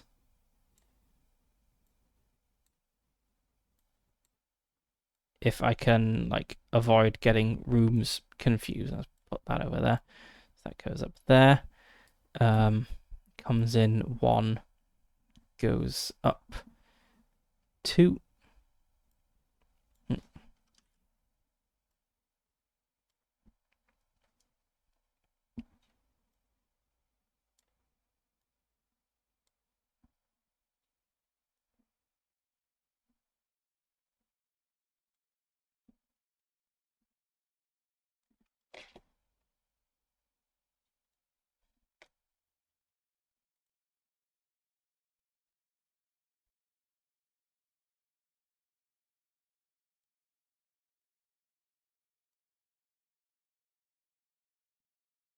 I'm 1 space off somewhere. It definitely comes in by 3. Let's just draw the rest of the room in, and we'll draw the rest of the owl and then figure it out.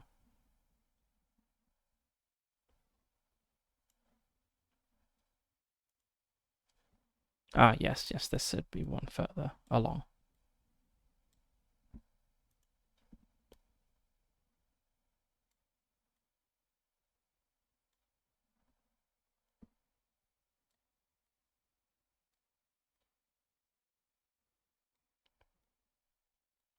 What a strangely shaped room.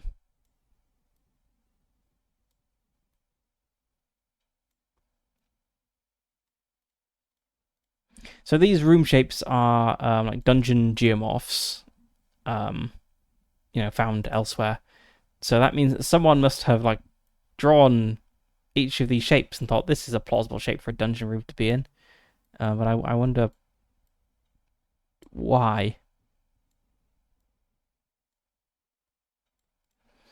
Okay. All right. So we head in. Need to do all the things. So tension die and lair die. Still no closer to finding the lair. Then encounter check. 12. Pretty sure it's like a 50-50 chance in rooms, right? Yep. Oh, I need to adjust my light as well.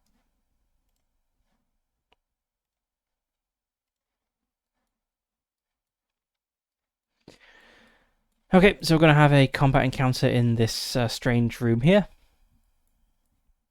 Let's go see what we've got. It'll be nice to at least progress 1 step down the usage die towards discovering the overseer before dying. Yeah. All right, 2 and 7.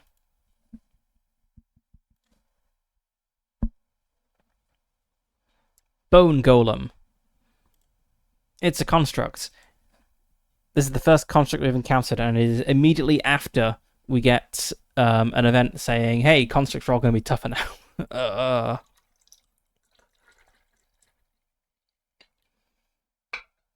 Okay, well, okay, 6 health. Yeah, it's not the end of the world.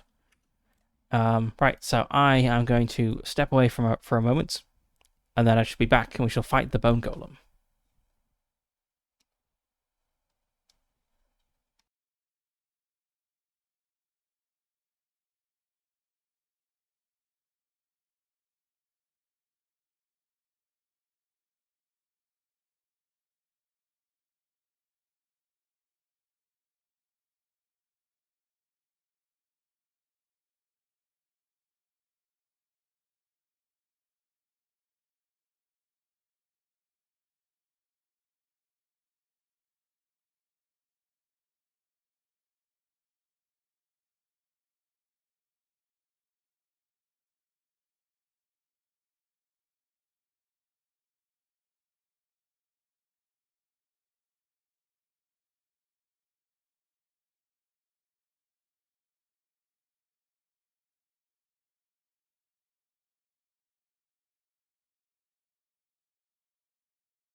Okay, I'm back. Let's fight the bone golem.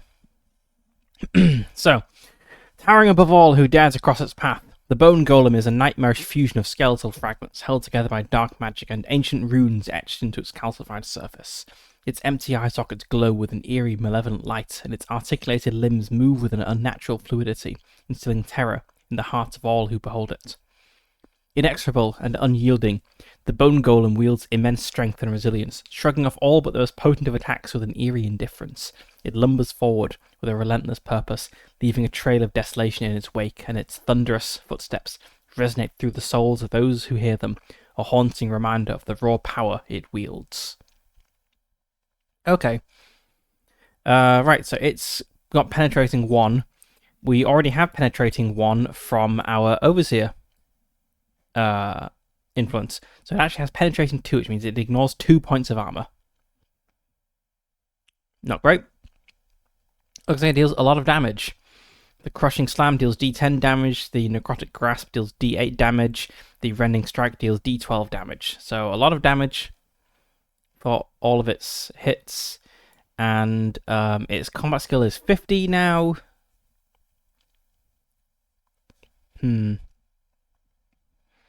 This fight could go either way, I suppose.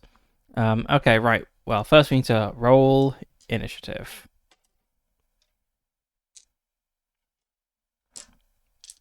So my awareness is a 50. Not awareness, perception. My perception is a 50. Its awareness is a 30. I've been forgetting to scavenge rooms again. Oh well.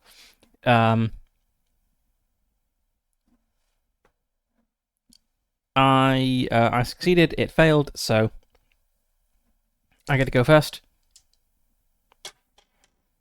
And yes, I'll do my usual of doing my evasive strike so that I get a bonus on dodging next, because I really don't want to be hit by this thing. So that's 60, 70, 81. 81 to hit.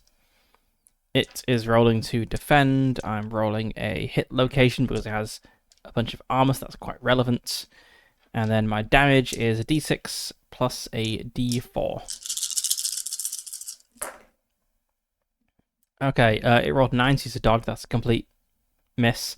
I rolled an 81 to hit, which is exactly what I needed. So that was quite lucky. Hit location 13 on the humanoid. 13 is the left arm, so that's good. I was 1 point off hitting the chest. No damage from the d4, but from the d6, 5, I deal 2 points of damage.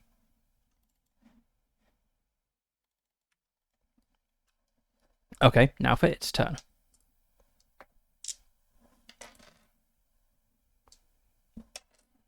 So just watch it obliterate me with a single punch.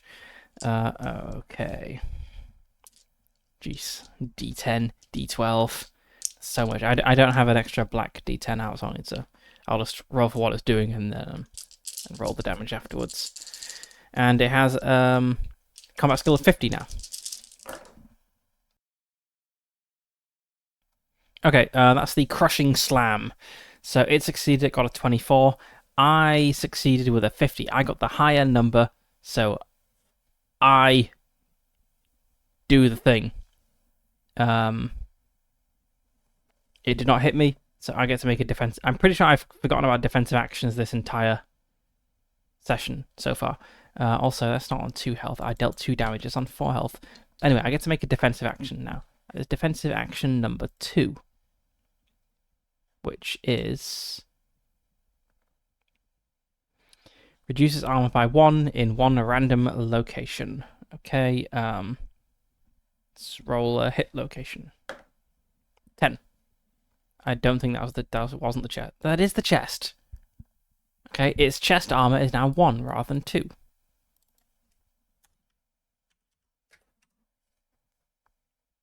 It's AC 1. Of course, AC stands for armor chest. Okay, Okay, I think that was that. So next round, just going to do the same. I'm going to try to hit it really hard with my defensive strike.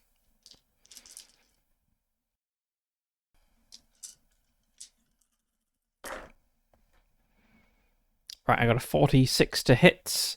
It got a 21 to dodge, so I hit it. I hit it right in the 14, which is the left arm, for another 5. That is 2 points of damage.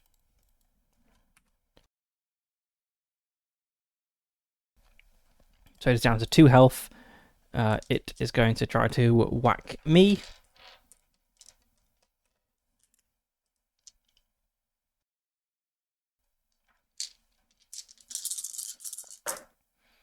It's doing another crushing slam. I got a 7 to dodge. It got a 91 to hit, which is a miss. So another defensive action. 4. If you're prone, paralyzed, stunned, or some other similar condition, you automatically recover. Otherwise, your next attack receives a plus 10. Okay. Alright. Next round.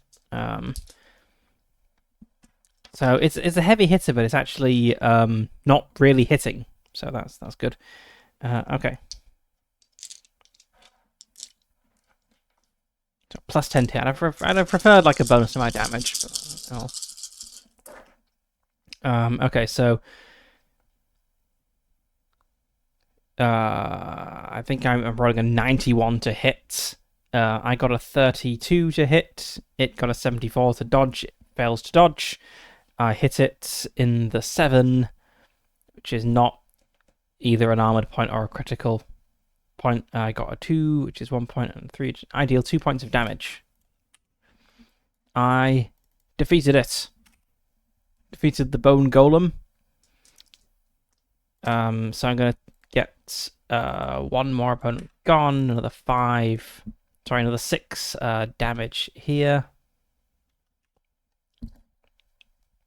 And I roll on the spoils table to see what the spoils are. So D6. 6 precious items. 18. A relic. I considered taking the Find a Relic quest, but then thought, I'm not going to get a relic anytime soon. Okay, a relic.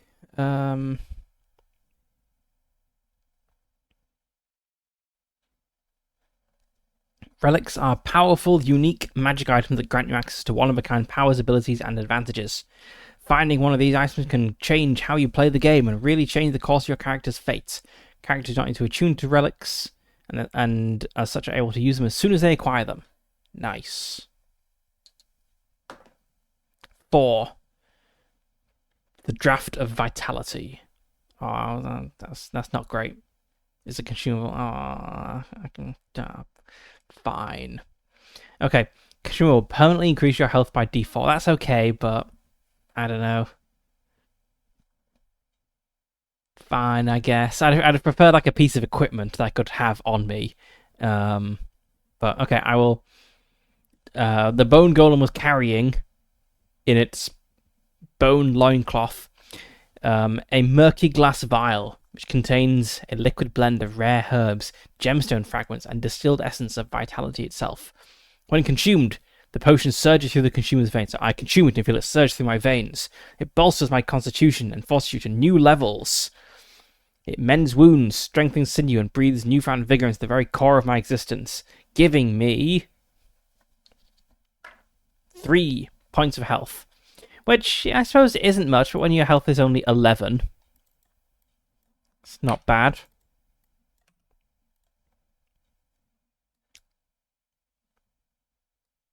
Okay. Oh, I opened a locked door regardless of the method, plus 10 XP. So I burst through a door, so that got me 10 XP. So I'm 40 XP off leveling up. Nice. Let's roll the tension die because we just had a loud combat encounter.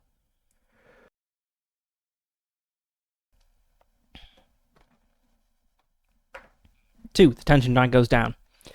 So we've had the tension die reach the end 3 times. We've not even rolled a 1 or a 2 on a d12 yet. Okay, so it's a d100, I believe. 53. A suffocating mist surrounds you. Make an endurance check to avoid receiving 3d4 poison damage.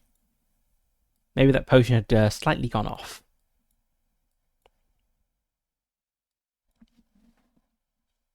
Only have a 20 in endurance. I fail that, so I'm just going to take 3d4 poison damage.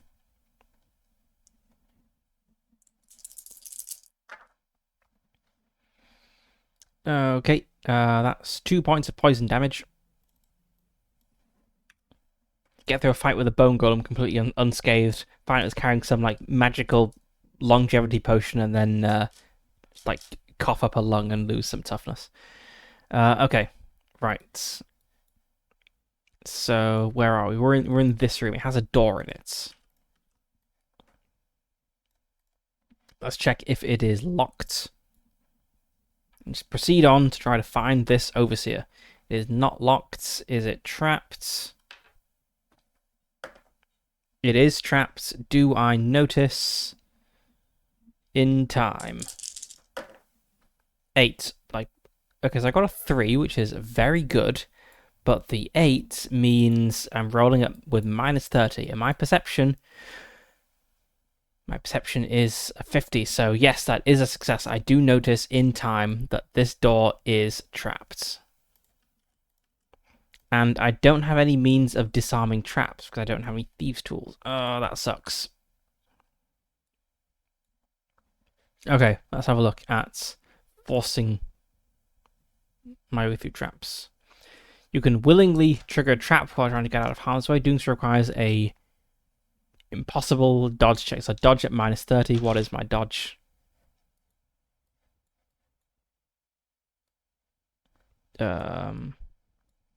My dodge is 40, so I'd have a 10% chance.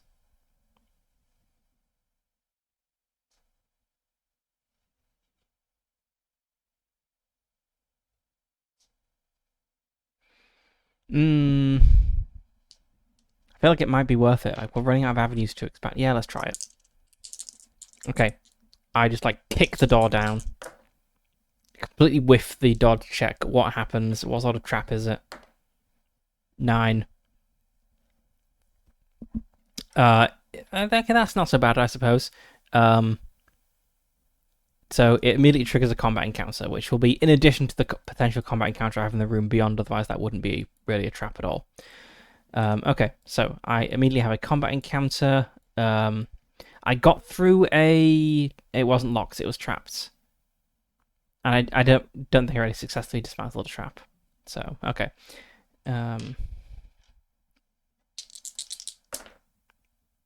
4 and 16.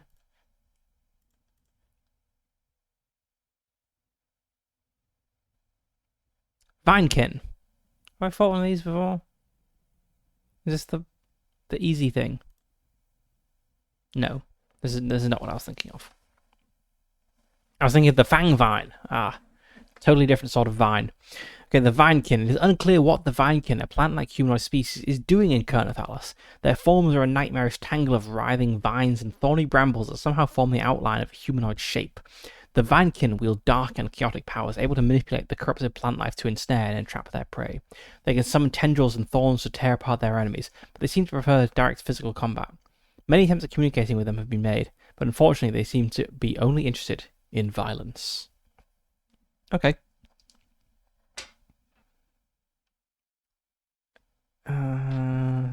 They're not scary or poisonous or anything. No, not so bad. 5 health. Okay.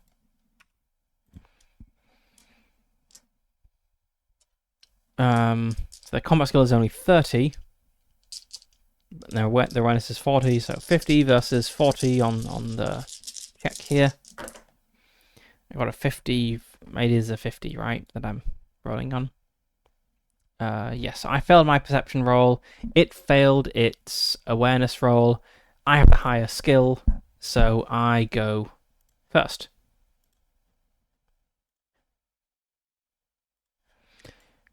Right, okay.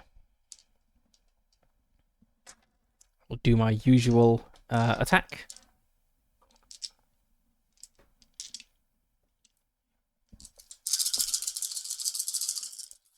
It has an armor of 1 on every body part, which kind of sucks. Okay. I got a 60 to hit. That is a hit. It got a 71 to dodge. That is not a dodge. Got a 4 and a 4.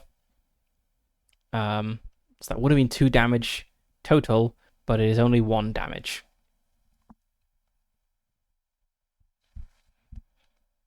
And I looked this up last time. The armor is subtracted once you work out. The total damage is not subtracted per die. Because that would really suck if it was.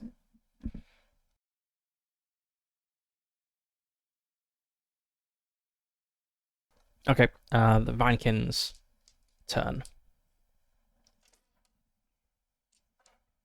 So it has 3 different attacks. 2 physical attacks and 1 magical attack. Let's see what we got here.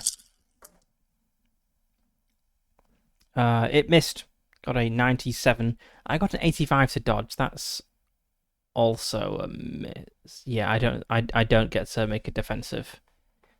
Or do I? Yeah, my weapon skills increased by 10. My sword is parrying. So that's plus 20. So I'm on 81 for dodging. Plus 10 because I just did a defensive thing. So I'm on 91 for dodging. So I did successfully roll to dodge. So I get to make a defensive maneuver. 7. Or rather, not dodge, it's more like deflects with my sword. You gain advantage on your next attack. Okay. Alright. So advantage, you can swap the dice if, like swap the order of the digits if that's useful.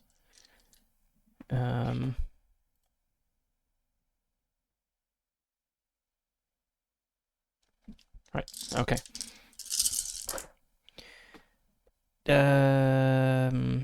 That is a 19. Swapping the numbers wouldn't be useful. Got a 53. It doesn't dodge. I don't hit it in the head. It's got a 2 and a 4. Okay, so that's another 1 point of damage.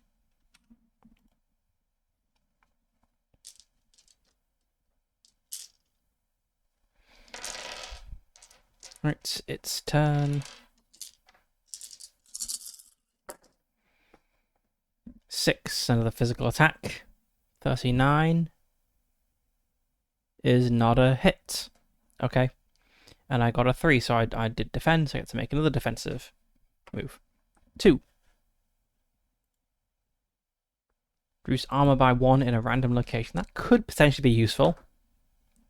Armor is gone in position 10. No armor in the chest.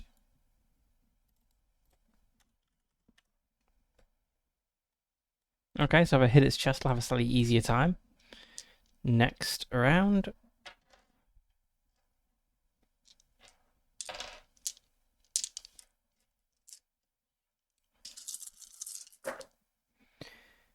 I hit it in the 5, which is not the chest. The 5 is the left leg. Okay. It fails to dodge. I successfully hit. I only deal 1 point of damage, and it is absorbed by the armor. So I actually don't deal any damage. Okay. That's unfortunate.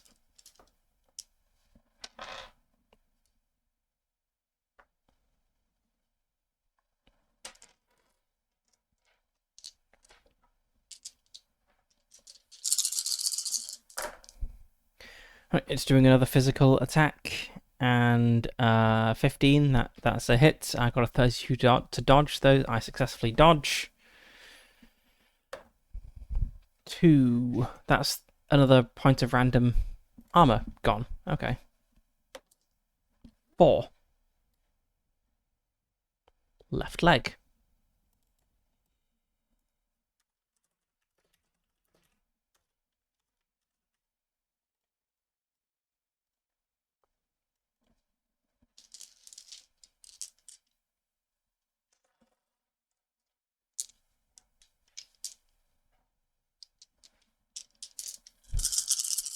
I'm wearing it down. It's just taken a while.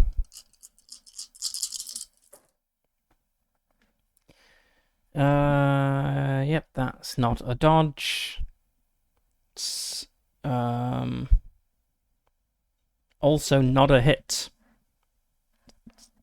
So, yep, we just both miss.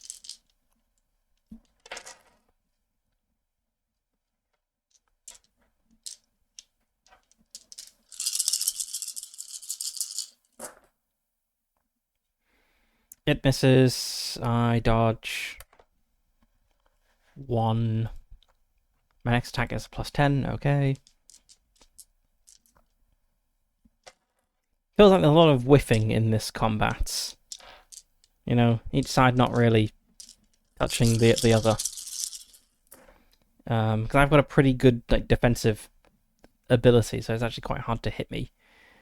Let's just make sure I am doing that right.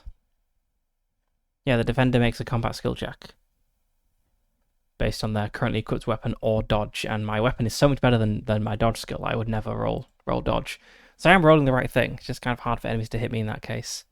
Okay, right, so I got a 33 to hit, which is a critical success. Which means I deal double damage, I think. Where have I hit it? 16.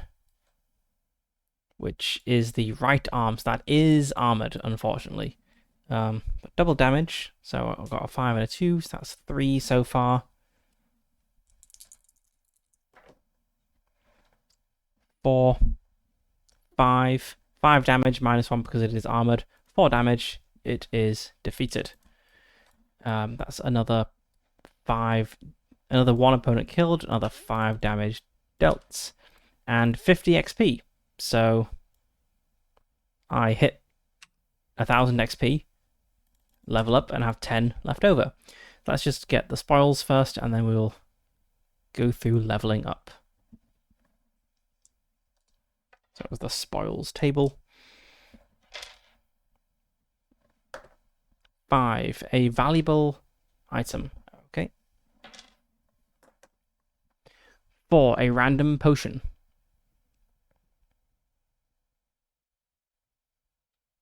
Here we go, potions. Potion of Ether. I mean, there's no point drinking that right now because of the massive penalty I've currently maxed out on Ether at 3. But let's add it to my inventory. Put it next to my potion of +50 athletics once.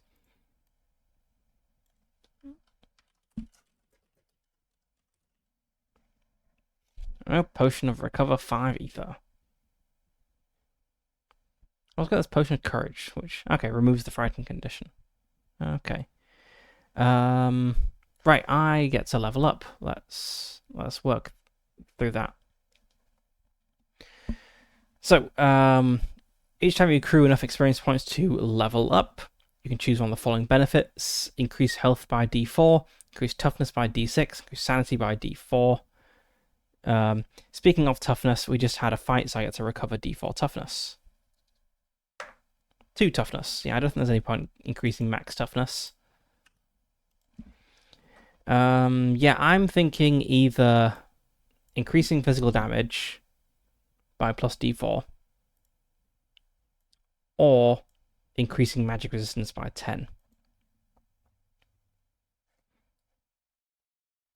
So increasing my damage by +D4 would give me 1 extra point of damage per attack on successful attack on average. So that would help. But the magic resistance, I'm thinking magic resistance because the overseer of this domain is the Veil Shifter, who attacks like entirely with magic.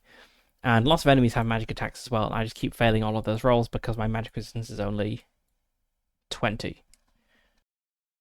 So I think I will increase my magic resistance to 30.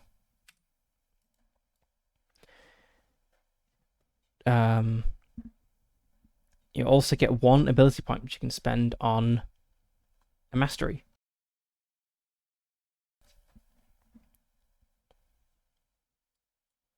Okay, let's have a look. So what have we got for tier 2?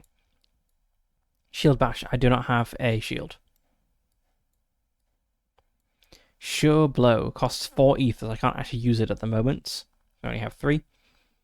You see through your enemy's weaknesses and exploit them with ease. As long as you pass your weapon skill check, your opponent cannot defend from this attack in any way. That would be really good, because I have a very good melee skill.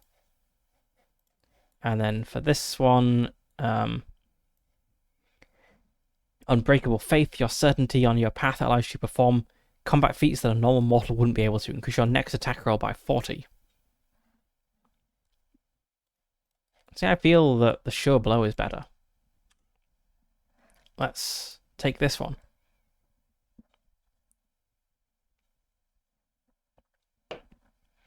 So I can't use this at the moment because I don't have 4 ether, but my ether is so low in part because I'm wearing these greaves that give me plus 10 toughness but minus 5 ether. I'm going to take the greaves off.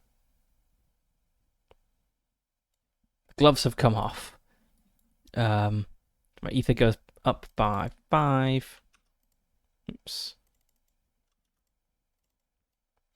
Still reduced by 2 because of the domain effect, but it's now enough that I can use this Sure Blow, which I think will be very, very useful when fighting the Veil Shifter. Okay, and finally, so that was the... So we activated the trap and had this combat encounter. Now we need to actually step through the door into the room beyond and possibly have another combat encounter. So what room do we find?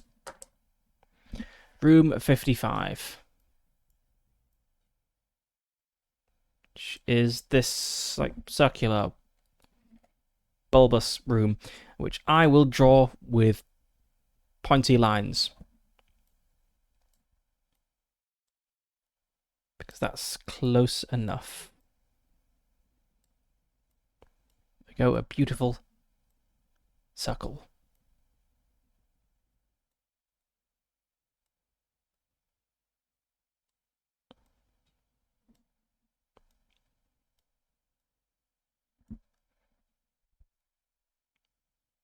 Let's do the same on the other side. Let's put it along there. Oops.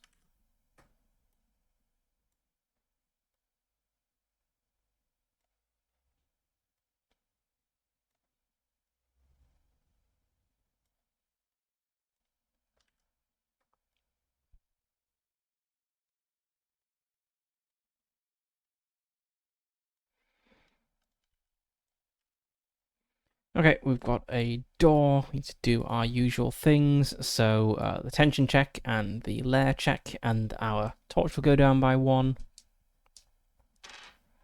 So we've got our tension dice back up to a d8. Our lair die is still on the d12. It's not gone down once. Still not going down. Okay. Torch goes down by 1. And now we need to check for a combat encounter.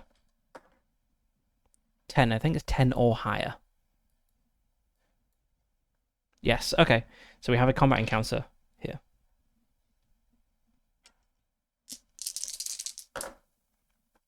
It's be 2 and 86. So table 1. It's a d20, not a d100.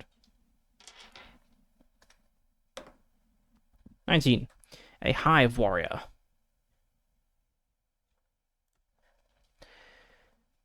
After hive larvae have had their fill and devoured anything in their path, they nest within the carcasses of their victims, eventually emerging as hive warriors, monstrosities with elongated limbs, sleek exoskeletons, and an almost construct-like appearance. Possessing heightened senses, ferocious strength, and deadly agility, they guard their subterranean hive and protect their queen, a colossal and malevolent entity. An unholy fusion of forbidden Valorian dark sorcery drives their twisted evolution, making them a haunting reality in Ker Nethalas.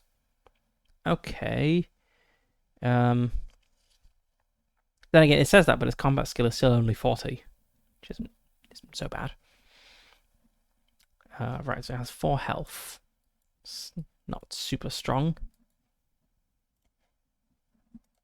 Let's note that down. It has no armor. We get 2 of them, though. Okay.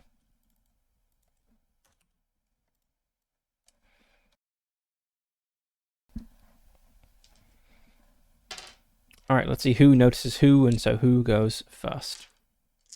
So I'm rolling my 50 perception against their 30 awareness. Well, I definitely failed my awareness, but they failed their perception. Rather, they failed their awareness as well. So as I have the higher skill, 50 versus 30, I go first.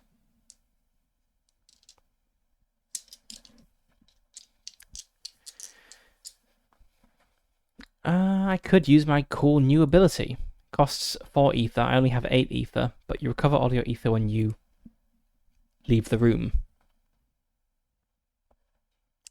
So sure, let's give it a shot. Oh, it does mean I can't use my evasive strike though. Now I have a trade-off between cool abilities. Let's go with the sure blow. It's the new ability, so they can't defend against it. I just have to roll to hit and then deal damage.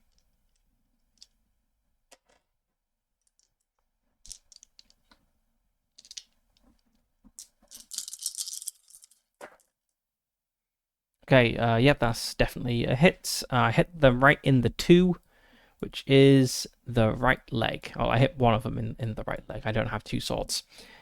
For 1 point of damage.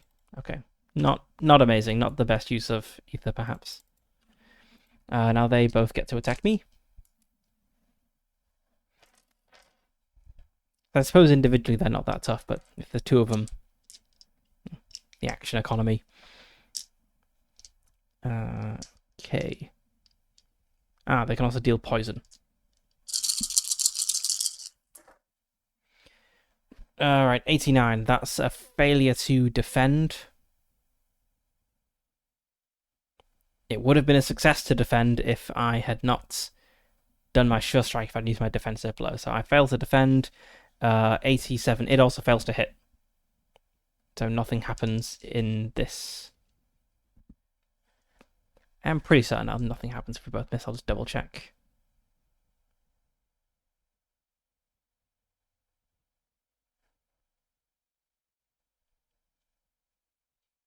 Yeah. Okay, the second one will attempt to strike as well.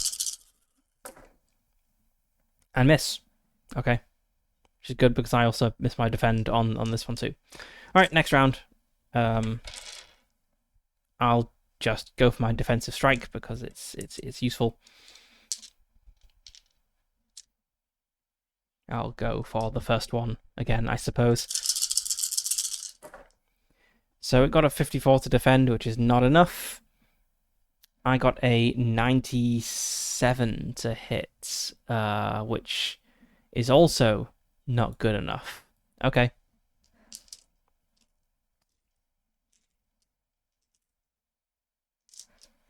Done 3 attacks with neither side hitting the other. Alright, now enemy's turn.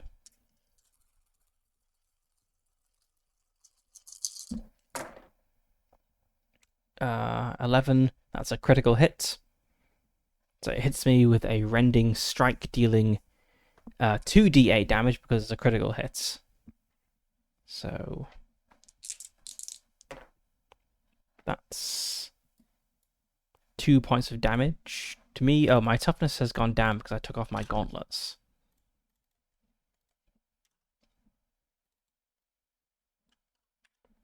There we go. Okay, now for the second one.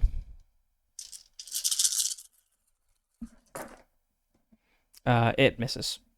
And I successfully defend. So let's take it into a defensive maneuver. Number 6. My next attack deals plus d10 damage. Okay, very nice.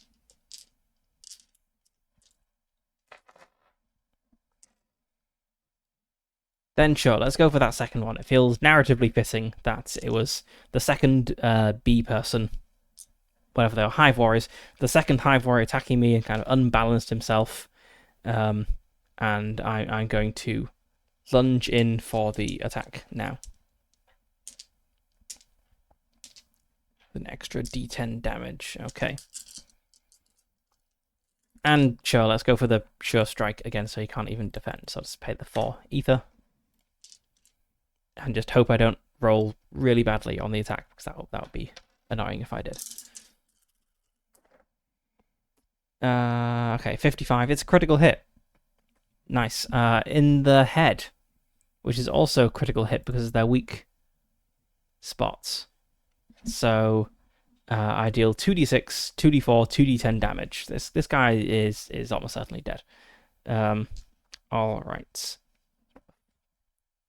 1, 2, 5. Okay, it's already dead. I just want to know how high it goes. 9 damage to this 4 health creature. Okay, that's gone.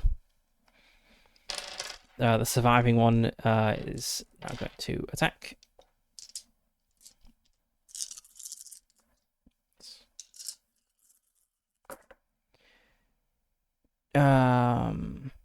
But miss. I do successfully defend. Just.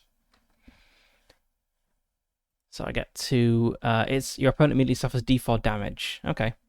That ignores armor. 3. That is 1 point of damage.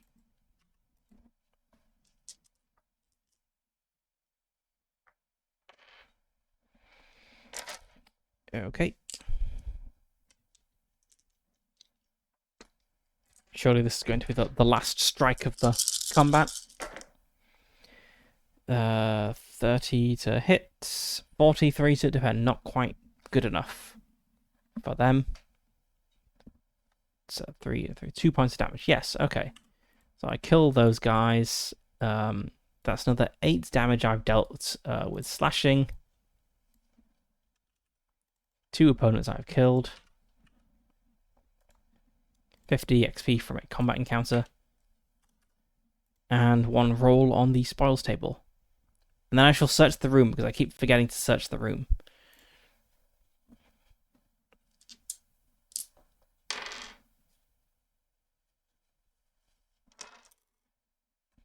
Okay, D6.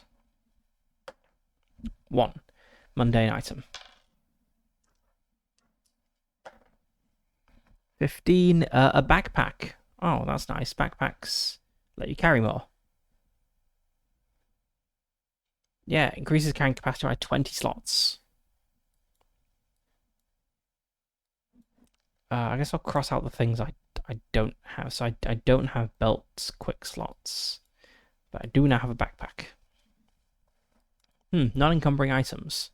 I wonder if anything I've got is non-encumbering. Let's just work that out quickly. Candle, light, non-encumbering items. Okay, anything tiny you can fit in your palm, empty bag, and yeah, empty bag that's no listed weight, such as paper. Okay, if it has a listed weight, it is not unencumbering. But I do need to check if I have anything heavy, I suppose. Yeah, let's just check my gear. Candle, light. If it is light, can bundle 10 into a slot. Yep.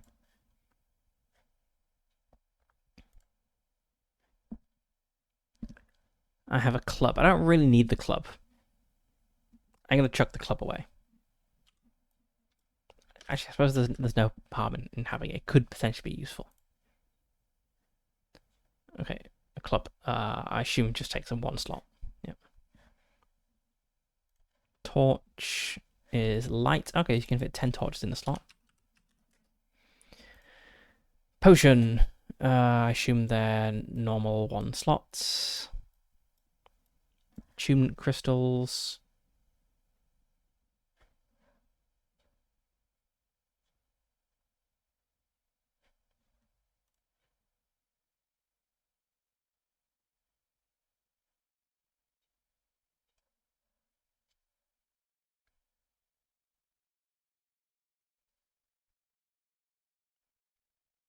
I'm not sure how big attunement crystals are.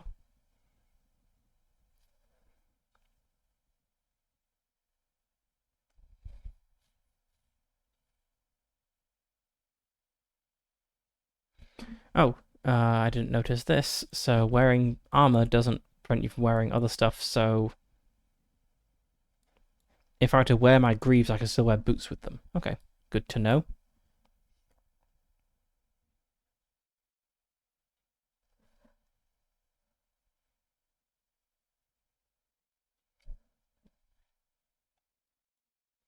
I'm going to assume achievement crystals are light.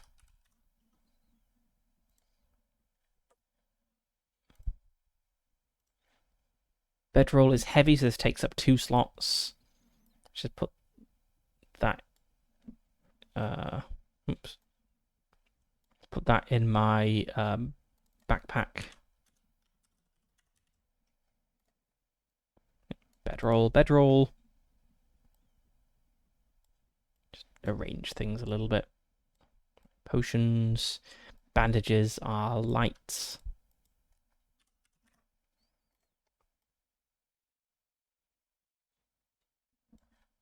Greaves. I mean, they're medium armor, so...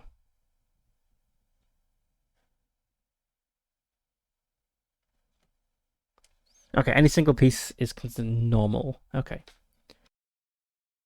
There's 1 slot. Let's put it in the backpack there because I'm not really using it. Along with the club. Okay, it's a little bit more organized. Right, anyway. I fought the guy.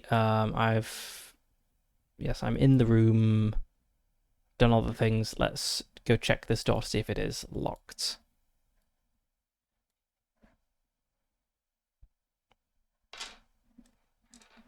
I was kind of hoping to get to like fight an overseer this session, but we're 2 hours 40 minutes in and haven't had any sign of them at all yet, so it's not looking promising. Okay, the door is not locked, but is it trapped? Yes, it is trapped. Do I notice it is trapped? 46 for my... Oh, I need to roll for the difficulty. 1. Yes, I do notice it is trapped. Okay. Turns out not having thieves' tools is a big hindrance. Also, I said I was going to search the room and then immediately forgot. Let's search the room. With my 10% scavenging chance. Nope.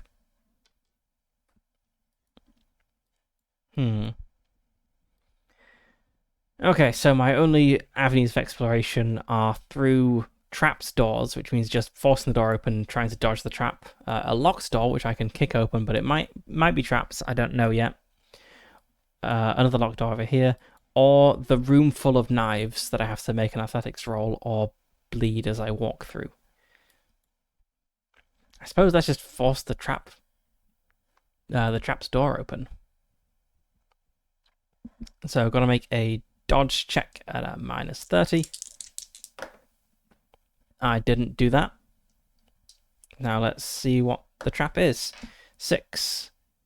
A swinging blade strikes the character, dealing D20 slashing damage. The swinging blade, a classic dungeon trap. 8. Which is 3 points of damage. Also, I recovered D4. I would have recovered D4 toughness after the fight, so... They offset each other. Okay. Wait, no, I would have recovered to go up to 19 and then lost 3. Down to 16. This triggers a tension die roll, which the tension die is currently a D8. Remains a D8. But I do open the door, and when you leave a room, you recover all your ether, so that jumps back up to 8. And let's see what we've got beyond.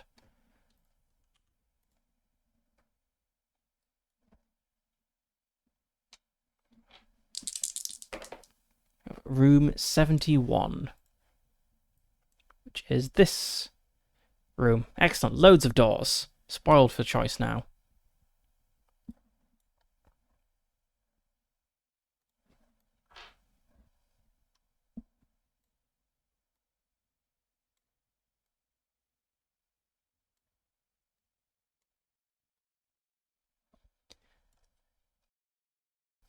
Although I suppose this branch heading down here is I mean, there can't really be a door there because it's not gonna... If I shift the room the other way around.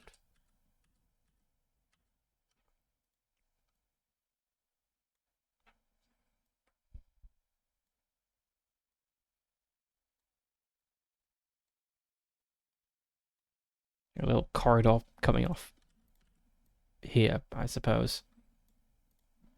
It could maybe work.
Okay, many doors. Surely one of these will lead to the boss.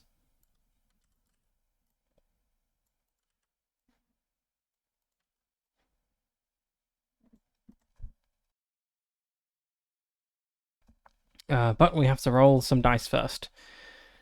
So the tension die, the domain die.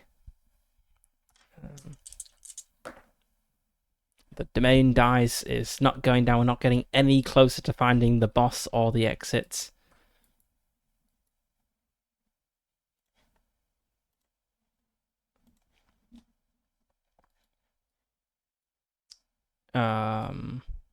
Encounter check. Okay, there is a combat encounter in here. Let's see what that is.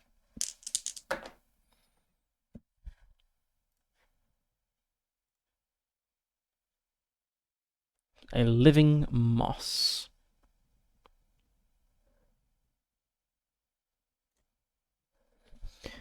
Okay, let's see. How far are we into this dungeon? 1, 2, 3, 4, 5, 6, 7, 8 rooms. So... I mean, the median number of rooms you'd expect to encounter in a dungeon with a D12 to find the boss is, well, 19 before you find the boss and another 19 before you find the exit. So, yeah, we've got a lot of dungeon to go, I think. We're maybe like a quarter of the way through-ish. I remember watching an actual play of this, and the person exploring the dungeon, it was similarly going on for ages, and the designer of the game like commented and said something like, "Well, whenever I play, all of my dungeons are really small. I don't know how. If D12 is a big die." Okay. Anyway, I think I'll probably do this fight and then end the session here and pick this up next time. So we have a living moss to fight. I guess we'll do the fight, search the room, and then we'll check all these doors, see which ones are locked and which ones are trapped. And we'll end the session. So, living moss, it has 5 hit points. It has no armor, that's useful. It's pretty good magic resistance, but I don't have any magic attacks. Okay, living moss. A living moss's grotesque form is a twisted amalgamation of decaying vegetation and rotting flesh. melded together in an unsettling union. The living moss exudes an aura of decay and malevolence, and as it moves, the ground beneath its feet withers and dies, leaving behind a trail of death and desolation. When threatened, the living moss summons writhing, thorny vines to ensnare its enemies, draining the life force from them and adding their remains to its own decaying form. It is not very aware, which I suppose makes sense as a plant. So let's roll initiative. Okay, I won the initiative roll. So I'm going to attack. Does it even have... Why is it humanoid? I guess it's got humanoids inside its mossy mass.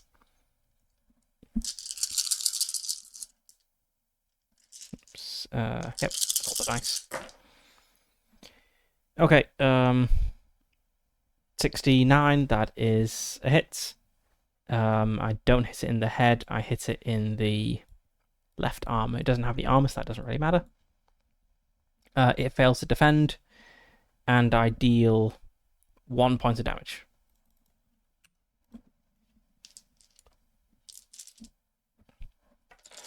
Okay, its turn. It has 3 different attacks, 2 of which are magical. Interesting.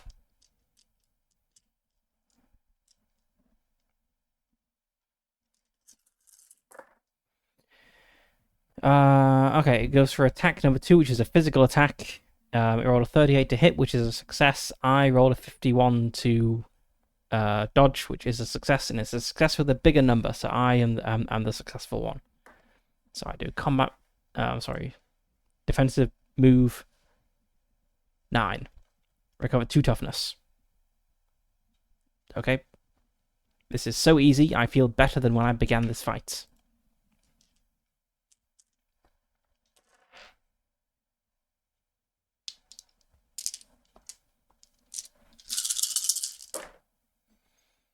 So I hit it with a 34, that hits. It's defended with a 50. Is that a success? No, its combat skill is 40. So I successfully hit it. I didn't get it in the head. It's a shame, but I do 2 points of damage.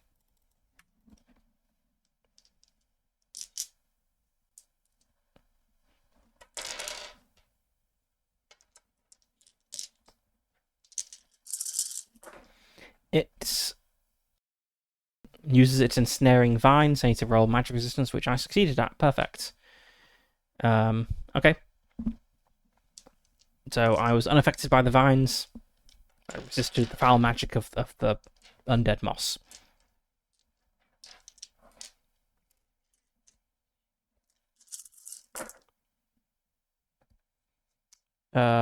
Eight. Yes, that's a hit. A very weak hit, but it failed to dodge, so that's fine.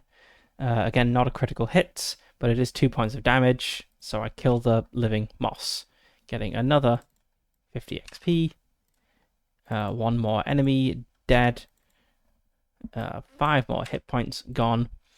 I get to loot the resources table.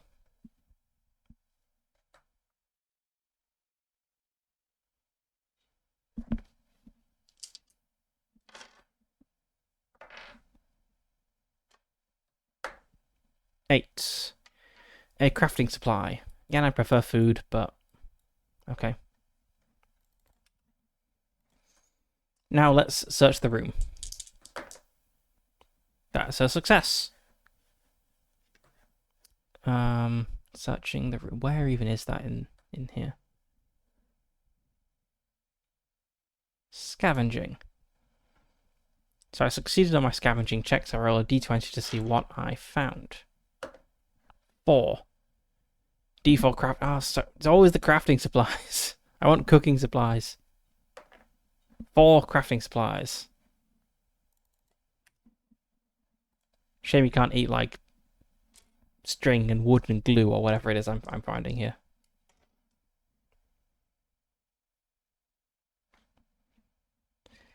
Okay, let's check all these doors to see if they're locked.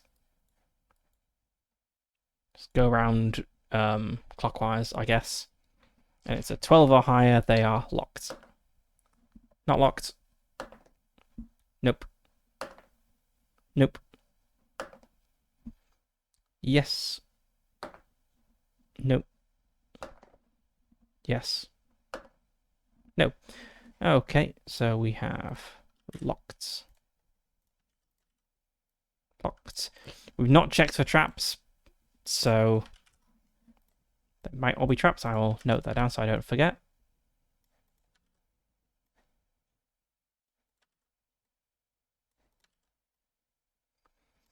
Oh, we also just had a noisy fight, so we need to roll our tension die. Nope, that's staying where it is. Okay. Yes, the fight ended, so I recover D4 tough. Well, that's going to be at least 1 toughness. Okay, so I think that's kind of everything done. So we're maybe a quarter of the way through this dungeon.